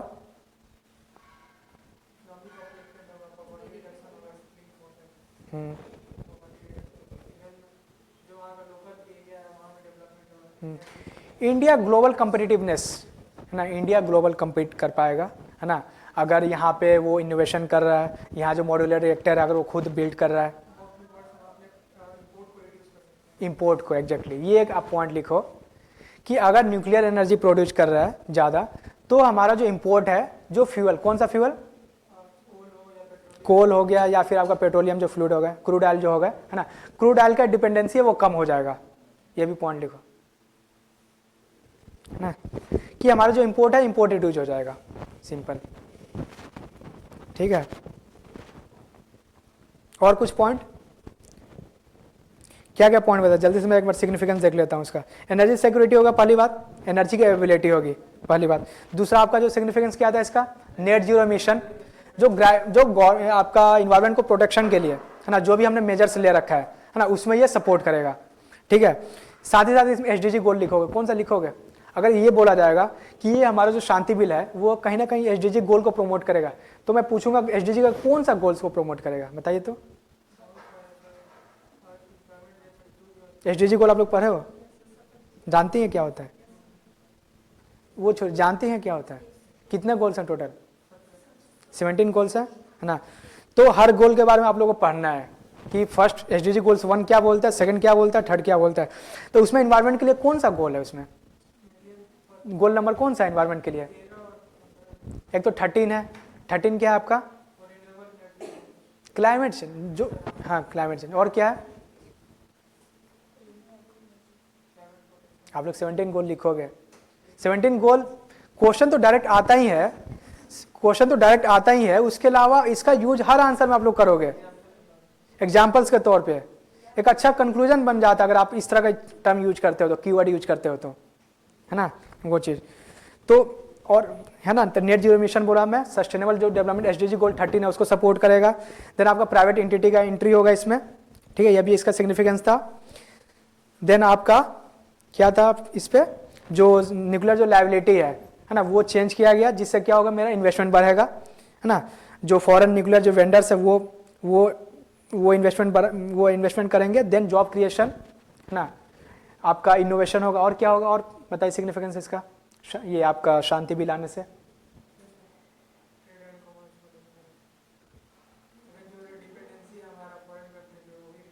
वो भी पॉइंट आपने लिखा कि जो इंपोर्ट आप लोग करते हैं फ्यूल वो भी आपका रिड्यूस होगा, और एग्जैक्टली आप क्या कर रहे थे, इंपोर्ट रिड्यूस कर रहे हो, तो इंपोर्ट जब रिड्यूस कर रहे हो और इनोवेशन करके खुद जब प्रोड्यूस यहाँ पे करोगे तो फिर एक्सपोर्ट भी तो करोगे ना, एक्सपोर्ट भी करोगे, हाँ तो ये एक पॉइंट हो गया। और हाँ बिल्कुल बढ़ेगा, है ना, और कुछ पॉइंट,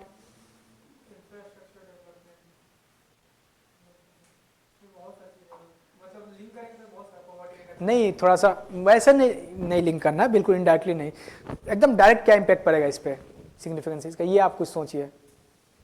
इसके अलावा इसी को बोलते हैं ब्रेन स्टॉर्मिंग। ब्रेन स्टॉर्मिंग सिर्फ आपको एस्से में नहीं करना होता है, एस्से में आप लोग लिखे हैं कभी आंसर एस्से का, नहीं लिखे हैं, एस्से का आंसर लिखने से पहले ब्रेन स्टॉर्मिंग करते हैं, मतलब उसका डायमेंशन बनाते हैं पहले कि क्या क्या डायमेंशन पे हम लिख सकते हैं इसमें, है ना ये चीज़। तो ये ब्रेनस्टॉर्मिंग सिर्फ एस्से में नहीं करना होता, ये जीएस में भी करना होता है, एग्जाम में नहीं, ये ध्यान रखना है। आपका एस्से में ब्रेनस्टॉर्मिंग एग्जाम में भी करते हैं, क्योंकि फिर आपका उससे आसान हो जाता है एस्से लिखना, पहले से डायमेंशन डिसाइडेड है कि इस डायमेंशन में मेरे को लिखना है, आपकी फ्लो बन जाएगी, स्पीड बढ़ जाएगी, ठीक है, बीच में डाइवर्ट नहीं हो गया वो सारा उसमें। लेकिन जीएस में तो खैर टाइम नहीं रहता, पॉसिबल नहीं है, लेकिन अभी इस लेवल पे आप लोग कर सकते हो ब्रेनस्टॉर्मिंग, है ना। इससे ये फायदा होगा कि अगेन वही बात की, अगर कुछ नया क्वेश्चन आपके सामने आ रहा है मेंस का, है ना, तो वहां पे आप लोग कंफर्टेबल रहोगे नए पॉइंट जनरेट करने में, है ना, ये चीज़ है। तो हर पॉइंट पे आप लोग करोगे, यहाँ पे जो पॉइंट्स मिला वो तो मिला, उसके अलावा आप लोग भी अपने लेवल पे भी थोड़ा सा कोशिश करोगे कि और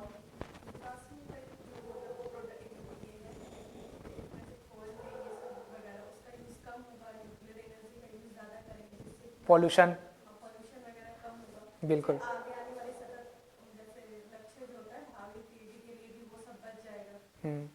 सस्टेनेबल डेवलपमेंट इंश्योर कर पाएंगे, है ना, सस्टेनेबल इंक्लूसिव, ठीक है, ये आप इंश्योर कर पाओगे। हाँ, जब एक्सपोर्ट बढ़ेगा तो फिर होगा ही ना वो। अगर एक्सपोर्ट बढ़ेगा तो फिर जाहिर सी बात है फॉरेक्स बढ़ेगा। चलिए ये हो गया आपका सिग्निफिकेंस। अब लिमिटेशन पे आ जाते हैं जल्दी से। इसका लिमिटेशन क्या है?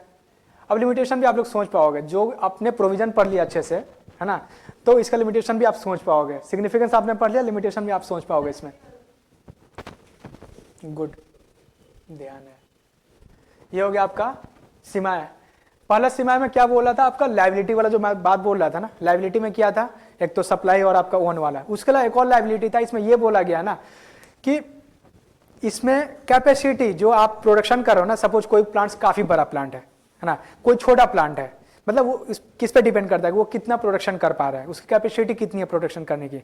तो अगर कोई डिजास्टर होता है उस प्लांट में, तो यहाँ पे उसकी कैपेसिटी के बेसिस पे डिसाइड किया जाएगा कि कंपनसेशन कितना देना है। या फिर आपने जो फंड की बात की, वो फंड भी, उस फंड में कितना अमाउंट रखना, वो भी उसकी कैपेसिटी पे डिपेंड होगी। वो कैपेसिटी डिसाइड किया गया कितना, 100 to 3000, सॉरी उसको करेक्ट कर लीजिएगा, तो 3000 ये कैप लगाया गया, ठीक है ना। इसमें आप ये लिखो आपका ऑपरेशनल कैप, है ना, ऑपरेटेबिलिटी कैप आप इसमें लिख सकते हो कि जो ऑपरेशन आप जो कर रहे हो, है ना, उसमें कैप है कि डिजास्टर के केस में आप कितना अमाउंट आपको देना। अब आप देखो ना, 100 करोड़ to 3000 करोड़ है। कोई भी डिजास्टर होता है न्यूक्लियर पावर प्लांट में, है ना, छोटा से छोटा जो डिजास्टर होगा वो उसकी इंटेंसिटी काफी हाई होती है ना, छोटा से भी छोटा। तो अगर कैपेसिटी सपोज नहीं है, अगर सपोज आप पे एक ही न्यूक्लियर आप पे जो रिएक्टर वहां पे है ना, बड़े प्लांट क्या होते हैं, बड़े प्लांट में क्या होता है, न्यूक्लियर रिएक्टर ज्यादा होता है, नंबर से ज्यादा होते हैं, ठीक है।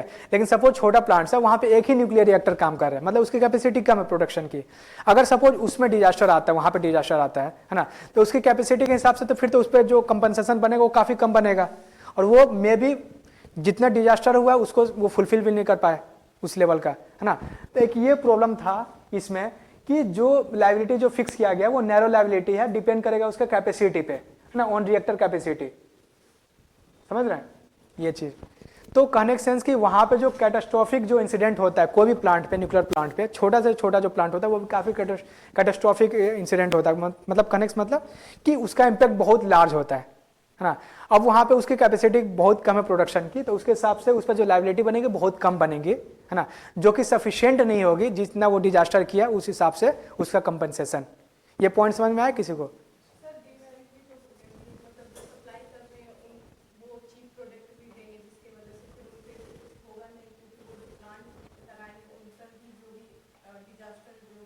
ये बहुत अच्छा पॉइंट इन्होंने बोला है कि अगर ये चीजें हो जाती हैं सप्लायर वाले पे, अगर आपने लायबिलिटी फिक्स नहीं कर रहे हो, है ना, तो ये भी फिर इन फ्यूचर पॉसिबिलिटी बन सकती है कि अब वो जो सप्लाई करेंगे ना वो काफी लो क्वालिटी का सप्लाई।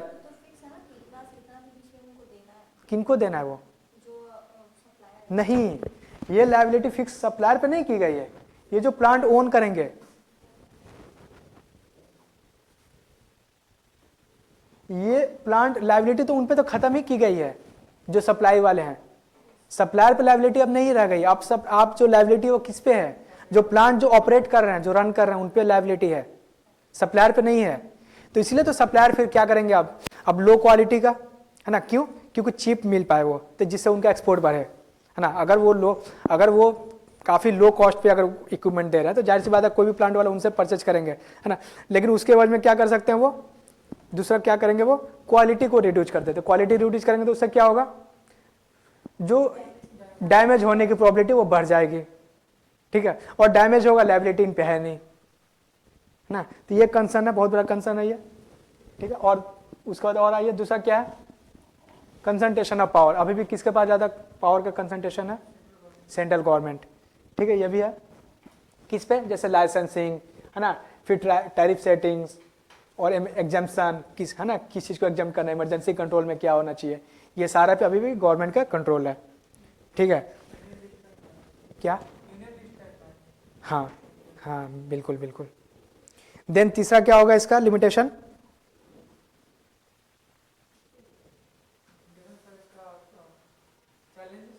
हाँ, अब क्या बात कर रहे हैं, लिमिटेशन ही बात करें, चैलेंजेस।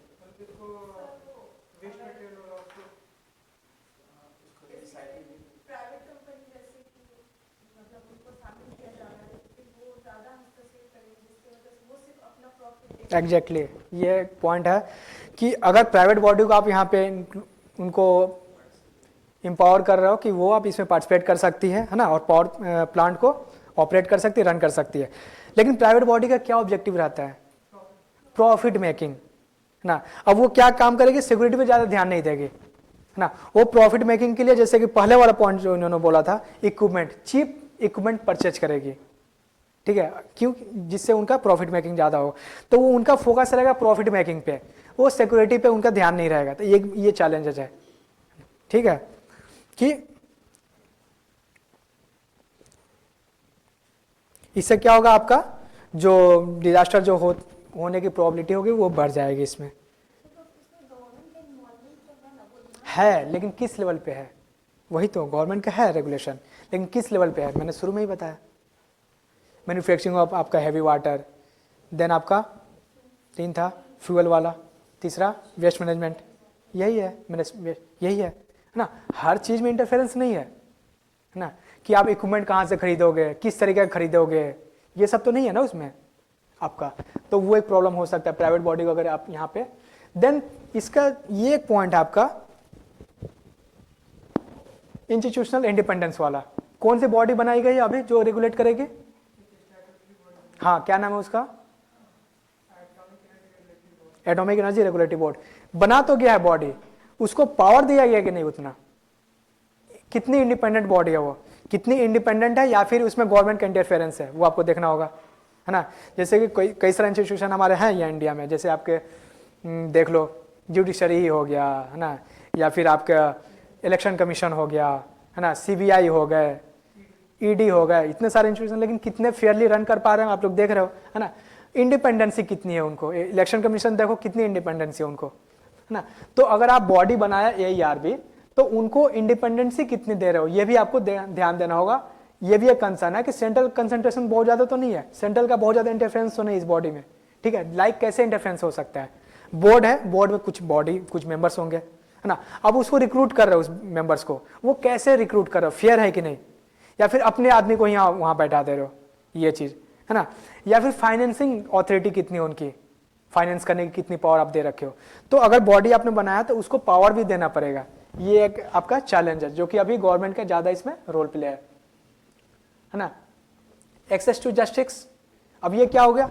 अभी आपने क्या पढ़ा था कि ट्रिब्यूनल बना दिया गया, ठीक है, लेकिन पहले क्या था? आप सिविल कोर्ट, जो डिफरेंट जो हाई कोर्ट, वहाँ पे एक्सेस कर सकते हो, है ना। मतलब कनेक्शन आपके पास एक वाइड स्कोप था जाने के लिए, लेकिन अब क्या वो लिमिटेड हो गया वो, अब आप सिर्फ ट्रिब्यूनल ही जाओगे, है ना। अब उसके आपके जो जजमेंट है उस पर आपको डिपेंड होना पड़ेगा, जो भी डिस्प्यूट। तो डिस्प्यूट रिजॉल्व करने के लिए पहले वाइड एरिया था, आप हाई कोर्ट जा सकते थे, सुप्रीम कोर्ट जा सकते थे, ठीक है। अब उसको लिमिट करके आपको कर दिया गया ये ट्रिब्यूनल पे। ऑल्दो ये पावर दिया गया कि आप रिपील कर सकते हो, अपील कर सकते हो, अपील आप हाई कोर्ट हायर जुडिशरी में कर सकते हो, लेकिन शुरुआत में तो आपको ट्रिब्यूनल ही जाना होगा। ये हो गया एक्सेस टू जस्टिस, ठीक है।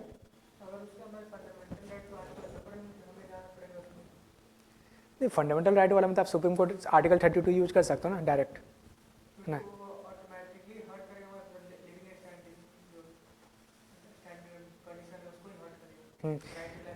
अब देखिए, अब आम पब्लिक है, सपोज अगर ये न्यूक्लियर पावर प्लांट अगर एस्टैब्लिश कहीं पे होता है, वहाँ पे आम पब्लिक का अगर राइट, आपने जैसे बोला था कि फ्रीडम राइट, जो आपका right to freedom fundamental right है, अगर वो वायलेट होता है आम पब्लिक को, दो तरीके डिस्प्यूट हो सकते हैं। एक तो ये डिस्प्यूट हो सकता है प्लांट्स के, है ना, और गवर्नमेंट के बीच में, या फिर प्लांट्स के अंदर में, या फिर आपका जैसे सपोज कुछ डिजास्टर होगा उस केस में। लेकिन कई बार होता है ना कि प्लांट कहीं पे एस्टैब्लिश किया जाता है तो कुछ राइट्स होते हैं जो उनको वायलेट हो रहा होता है। जनरली ऐसा भी कुछ नहीं है, एग्जांपल है, लेकिन सपोज अगर उस केस में वायलेट हो रहा है अगर किसी पब्लिक का फंडामेंटल राइट, उस केस में तो आर्टिकल 32 है, आप जा सकते हैं वो। यहाँ पे ये मैंडेटरी नहीं है कि आप ट्रिब्यूनल ही जाना आपको, है ना। मेनली इस लेवल का बड़े डिस्प्यूट, जैसे कि अगर प्लांट के अंदर में आ जाए या फिर डिजास्टर आ जाए, तो उस केस में कंपनसेशन।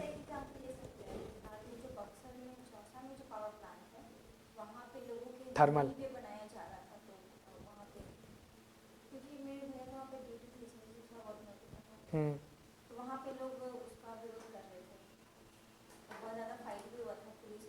तो कुंडकलम वाला भी तो, कुंडकलम वाला जो आपका जो पावर प्लांट है आपका तमिलनाडु में, है ना, वहाँ पे न्यूक्लियर जो एक्सपेंशन किया जा रहा है, वहाँ पे प्लांट का जो एक्सपेंशन किया जा रहा है रिएक्टर का, तो उसमें तो गवर्नमेंट का वो पब्लिक का प्रॉब्लम है उसमें, है ना, कि मेनली क्या होता है उसमें जो रेडियो एक्टिव, है ना, मेनली रेडियो एक्टिव इमिशन होता है। अब वो कौन सा राइट है जो वायलेट होगा?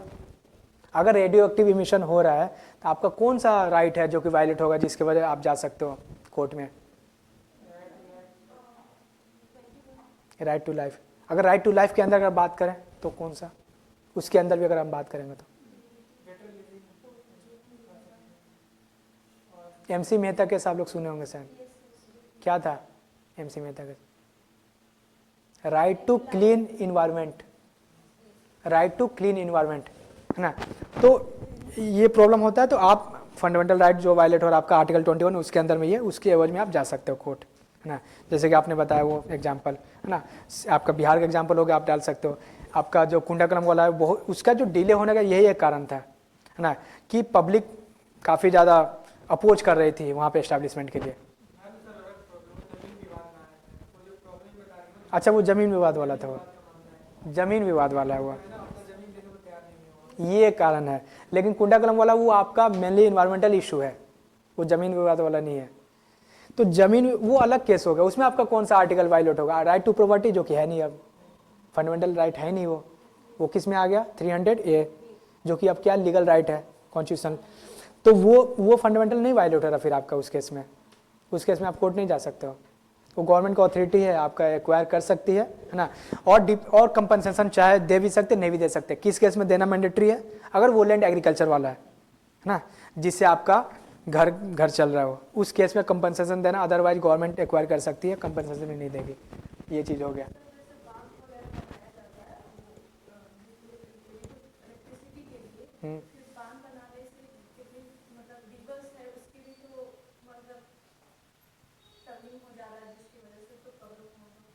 तो वो तो अलग पॉइंट होगा, इससे क्या रिलेशन है इसका?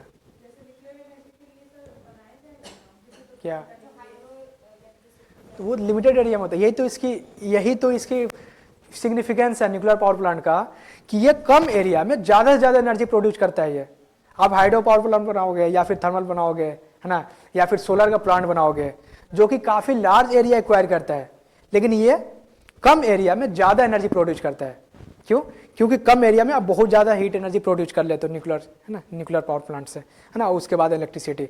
तो इसका जैसे एक एग्जांपल, अभी एग्जैक्ट तो नहीं याद कर पा रहा हूँ मैं, कि 1 kg जो फ्यूल होता है उससे एनर्जी जितना प्रोड्यूस कर पाते हो, है ना। थर्मल पावर प्लांट में एग्जैक्ट मुझे याद नहीं आ रहा कितना, कई टन कोयला यूज होता है, कई टन कोयला यूज होता है सेम एनर्जी प्रोड्यूस करने के लिए, जितना कि आपका 1 kg यूरेनियम से प्रोड्यूस कर सकते हो, है ना। तो ये बहुत कम एरिया में ही प्लांट बनता है, कम एरिया, बहुत कम एरिया में, है ना, और ज़्यादा वहाँ से इलेक्ट्रिसिटी पैदा होता है, क्योंकि इसकी एफिशिएंसी काफ़ी ज़्यादा है। ये ठीक है। देन आपका एक्सेस टू जस्टिस हो गया लिमिटेशन वाला में। देन आप लैक ऑफ पब्लिक पार्टिसिपेशन, ये क्या है इसमें?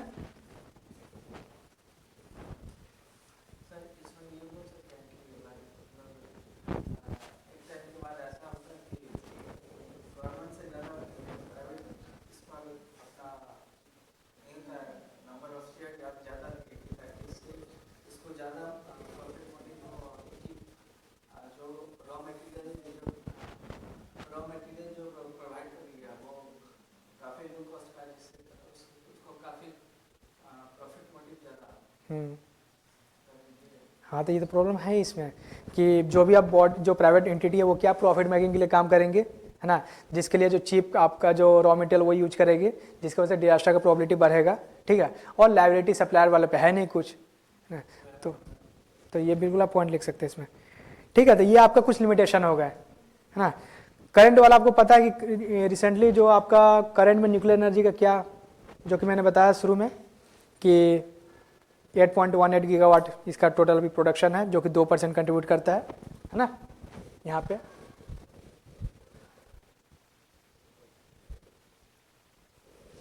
ये अभी टोटल ये प्रोडक्शन है। लक्ष्य क्या हमारा 2047 तक 100 गीगावाट, ठीक है। अभी वर्तमान में कितने 20 रिएक्टर काम कर रहे हैं, ये आपको याद रखना है। पावर प्लांट कितने हैं न्यूक्लियर पावर? टोटल 7 है ना। वो 7 के अंदर टोटल न्यूक्लियर रिएक्टर कितने हैं आपका? 20, ठीक है। ये और इसके अलावा और क्या गवर्नमेंट का क्या इसमें मेजर्स था? एक न्यूक्लियर एनर्जी मिशन भी आया था आपका, जो बजट 25-26 में है ये बजट है ना, इसमें एक न्यूक्लियर एनर्जी मिशन स्टार्ट किया गया इसके लिए शांति बिल के अलावा, ठीक है। उसके लिए ये भी आप लोग याद करोगे इसमें कि गवर्नमेंट का क्या मेजर्स है। पहला मेजर्स क्या है आपका कि 100 गीगावाट तक बढ़ाना आपको 2047 तक। देन दूसरा क्या मेजर आपका न्यूक्लियर एनर्जी मिशन जो आया था वो लॉन्च किया गया था 25-26 में। तीसरा क्या आपका है ना, गवर्नमेंट को क्या प्रमोट करना है इसमें आपका स्मॉल मॉड्यूलर रिएक्टर, ठीक है। और ये गवर्नमेंट का एम था इसी के अंदर जो ये जो आया था आपका कौन सा न्यूक्लियर एनर्जी मिशन,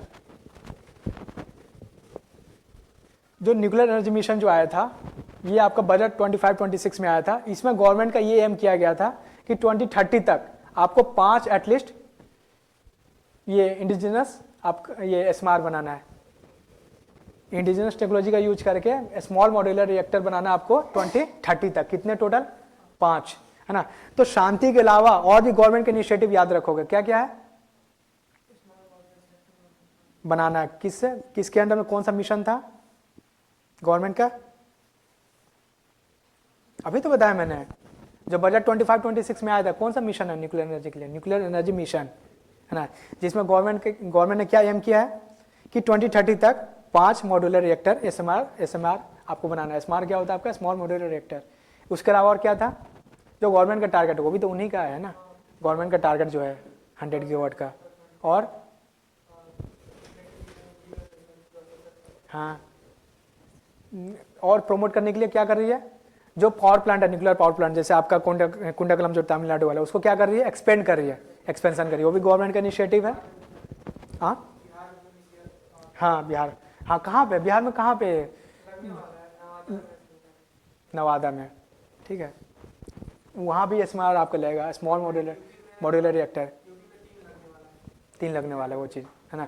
तो अगर ये क्वेश्चन आए ना तो गवर्नमेंट मेजर्स क्वेश्चन नहीं भी पूछे तो आप लोग ये डाल दोगे ना, और बिहार वाला पॉइंट तो डाल ही दोगे ये चीज़ें,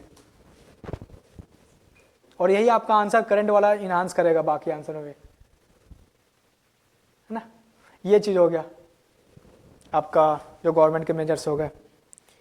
रिफॉर्म क्यों नीड था मैंने शुरू में ही बोल दिया था, जो कैपेसिटी है उसको बढ़ाना है, फाइनेंशियल जो गैप है उसको इंश्योर करना है कि गवर्नमेंट के पास पैसा नहीं है इतना कि 15 लाख करोड़ ला पाए वो, तो प्राइवेट को लाना पड़ेगा इन्वेस्टमेंट के लिए, ठीक है। प्रोजेक्ट डिले हो रहे थे बहुत ज़्यादा है ना, क्यों लाया गया ये शांति बिल, क्योंकि प्रोजेक्ट डिले हो रहे थे बहुत ज़्यादा, उसको एग्जीक्यूट करना था, फास्ट एग्जीक्यूट करना था है ना, इनोवेशन करना था मुझे, ठीक है। ये हो गया। देन और क्या था आपका जो सप्लाई, जो वीक यूरेनियम सप्लाई चेन, ये जो आपका पॉइंट है, ये पॉइंट बता रहा हूँ क्यों आवश्यकता है, वो तो शुरू में ही बता चुका हूँ क्यों नीड है इसकी, क्या क्या नीड, क्यों नीड थी इसकी, ये शांति बिल की क्या नीड थी, क्यों लाया गया। एक तो वही कैपेसिटी बढ़ाना था पहला, दूसरा क्या फाइनेंशियल गैप को जो इंश्योर करना था, 15 लाख करोड़ है उसको हमको कहाँ से आएगा, वो गवर्नमेंट के पास तो है नहीं पैसे। तीसरा क्या था, क्यों नीड है इसके, एडवांसमेंट हो गया। चौथा एनर्जी सिक्योरिटी को, और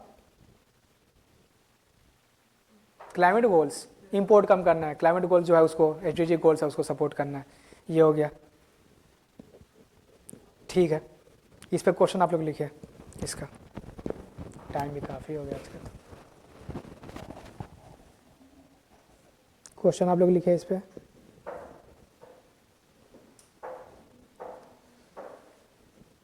इंग्लिश में लिखिए nuclear energy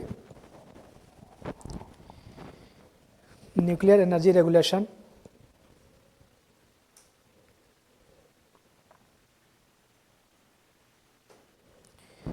nuclear energy regulation must balance safety. Ma'am आपका क्या हिंदी है इंग्लिश है मीडियम, अच्छा हिंदी है, Hindi. Nuclear energy regulation must balance safety, innovation and public accountability.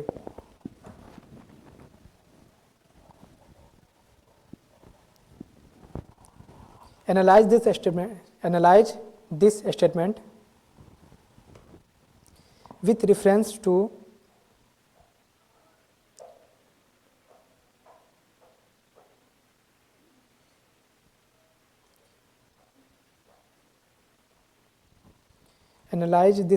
with reference to Atomic Energy Regulatory Board under Shanti Bill 2025.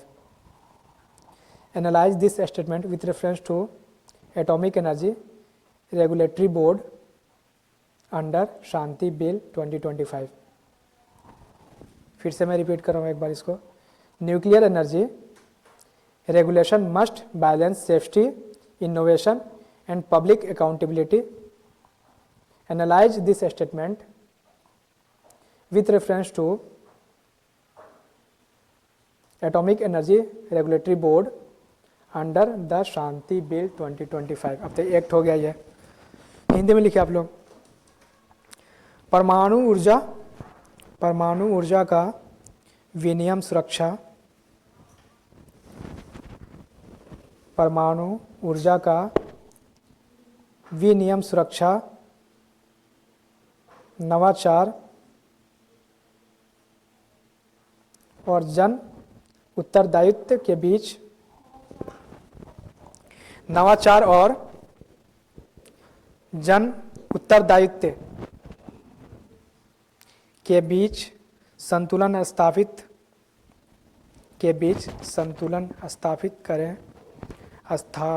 करें।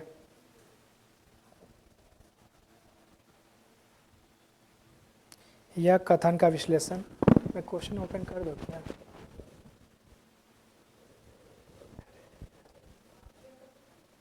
एक minute रुक जाइए।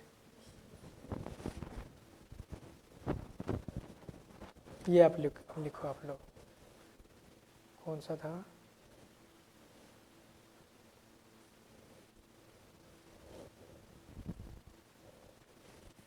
ये क्वेश्चन आप लोग लिखें। दिख रहा है? नहीं दिख रहा है?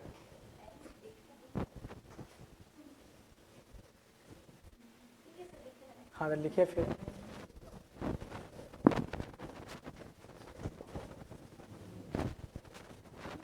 लिख लिया यहाँ दिख रहे हैं। लिख लीजिए इसको।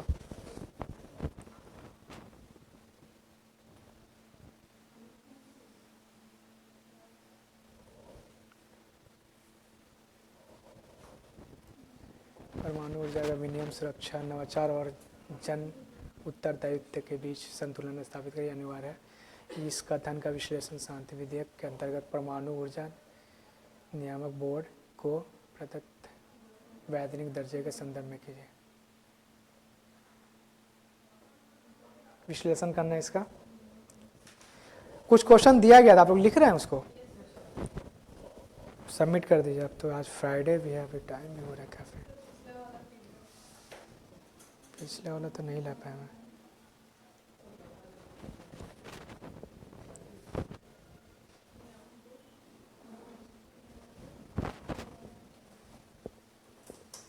कॉपी में लिखे हैं। हाँ पेज, अच्छा पेज वाला आप लोग सबमिट कीजिए।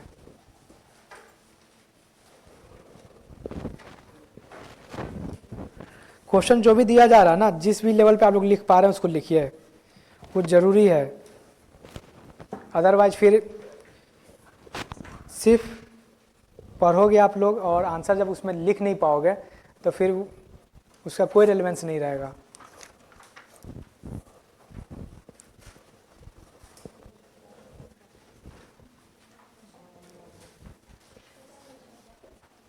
ये इस बार जो मैं पीडीएफ सेंड करूंगा ये लास्ट टाइम होगा, ठीक है। इसके बाद से क्लासेस में ही चीज़ें लिखाई जाएंगी जिस भी लेवल पे लिखाया जा सकता है ना।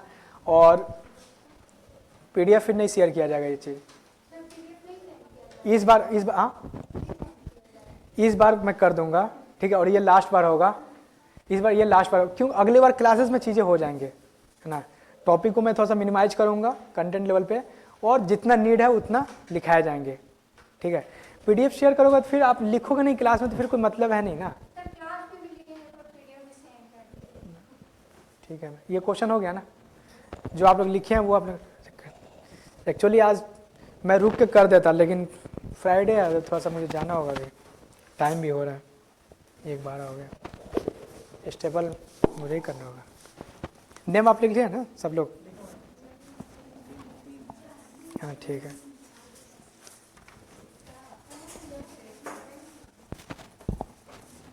नेक्स्ट क्लास में आप लोग का पिछला जो टेस्ट आपने दिया है क्वेश्चन और ये साथ में मिल जाएगा। मैं इंश्योर करता हूँ। आप भी सबमिट की थी? नहीं, कॉपी में लिखे हो? तो अगर पॉसिबल है आप कर सकते हो ये चीज़, नहीं कर सकते हो?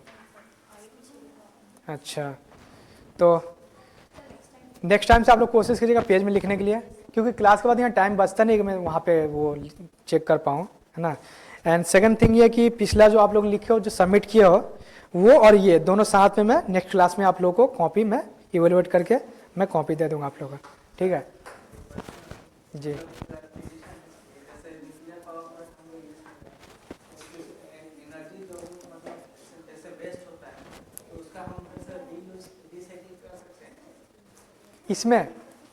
इसमें जो आप वेस्ट जो निकलता है, वेस्ट जो निकलता है आपका, है ना, उसका क्या यूज करोगे?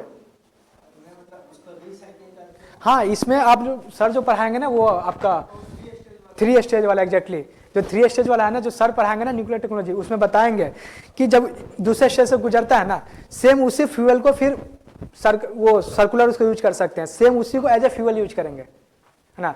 जो आपका सेकंड स्टेज में जो निकलता है ना उसका वेस्ट, उसी को आप फिर फ्यूल की तरह यूज कर पाएंगे। ये सर्कुलर चल रहा होता, तभी मैं थर्ड स्टेज की मैं बात कर रहा हूँ डेवलपमेंट के। क्यों कर रहे हैं? क्योंकि आपका फ्यूल उसी को कंटिन्यूअस आप यूज करते रहेंगे, समझे। तो हाँ, और इंपोर्ट डिपेंडेंसी तो घटेगी ही, क्योंकि आपको फ्यूल बहुत एक्स्ट्रा नहीं यूज करना ना, उसी को आप सर्कुलर करके यूज वो सर जो पढ़ाएंगे ना साइंस वाले में, तो वो जो पूरा प्रोसेस बताएंगे उसमें ये चीज बताएंगे। अभी हम लोग करंट अफेयर की बात कर रहे थे, तो करंट अफेयर में ये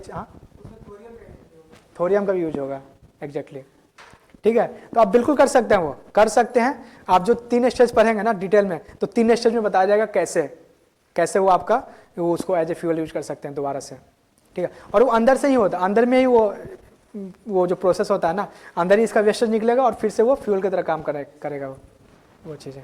और कुछ है डाउट? कुछ है और आप लोगों का? नहीं, आपने आंसर नहीं लिखे हो? अच्छा, कॉपी में, पेज में आप लोग कोशिश कीजिएगा लिखने के लिए, है ना, क्योंकि यहाँ पे वही क्लास के बाद टाइम फिर नहीं पॉसिबल है कि यहाँ पे फिर चेक कर पाना, है ना। और दूसरा कि जो भी क्वेश्चन दिया जा रहा है बीच बीच में, आप लोग अपने लेवल पे लिखने की कोशिश कीजिएगा, कंटेंट पढ़ लें। अगर सपोज क्लासेस में नहीं हुआ है और कुछ क्वेश्चन में दे दिया, तो कंटेंट खुद से पढ़ के और उसको लिखने की कोशिश कीजिएगा, ठीक। चलिए फिर आज के लिए थैंक यू।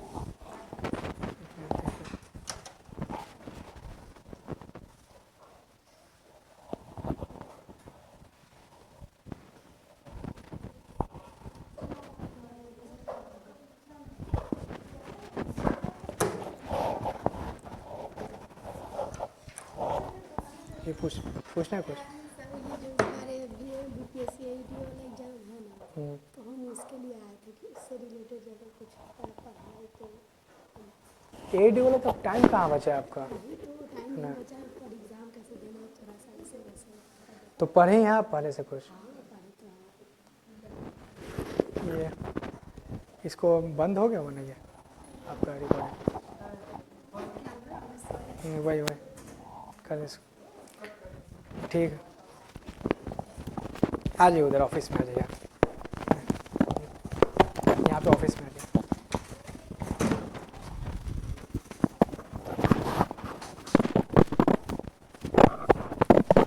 एडी वाला तो टाइम अभी है नहीं, पहले से आप पढ़े हो?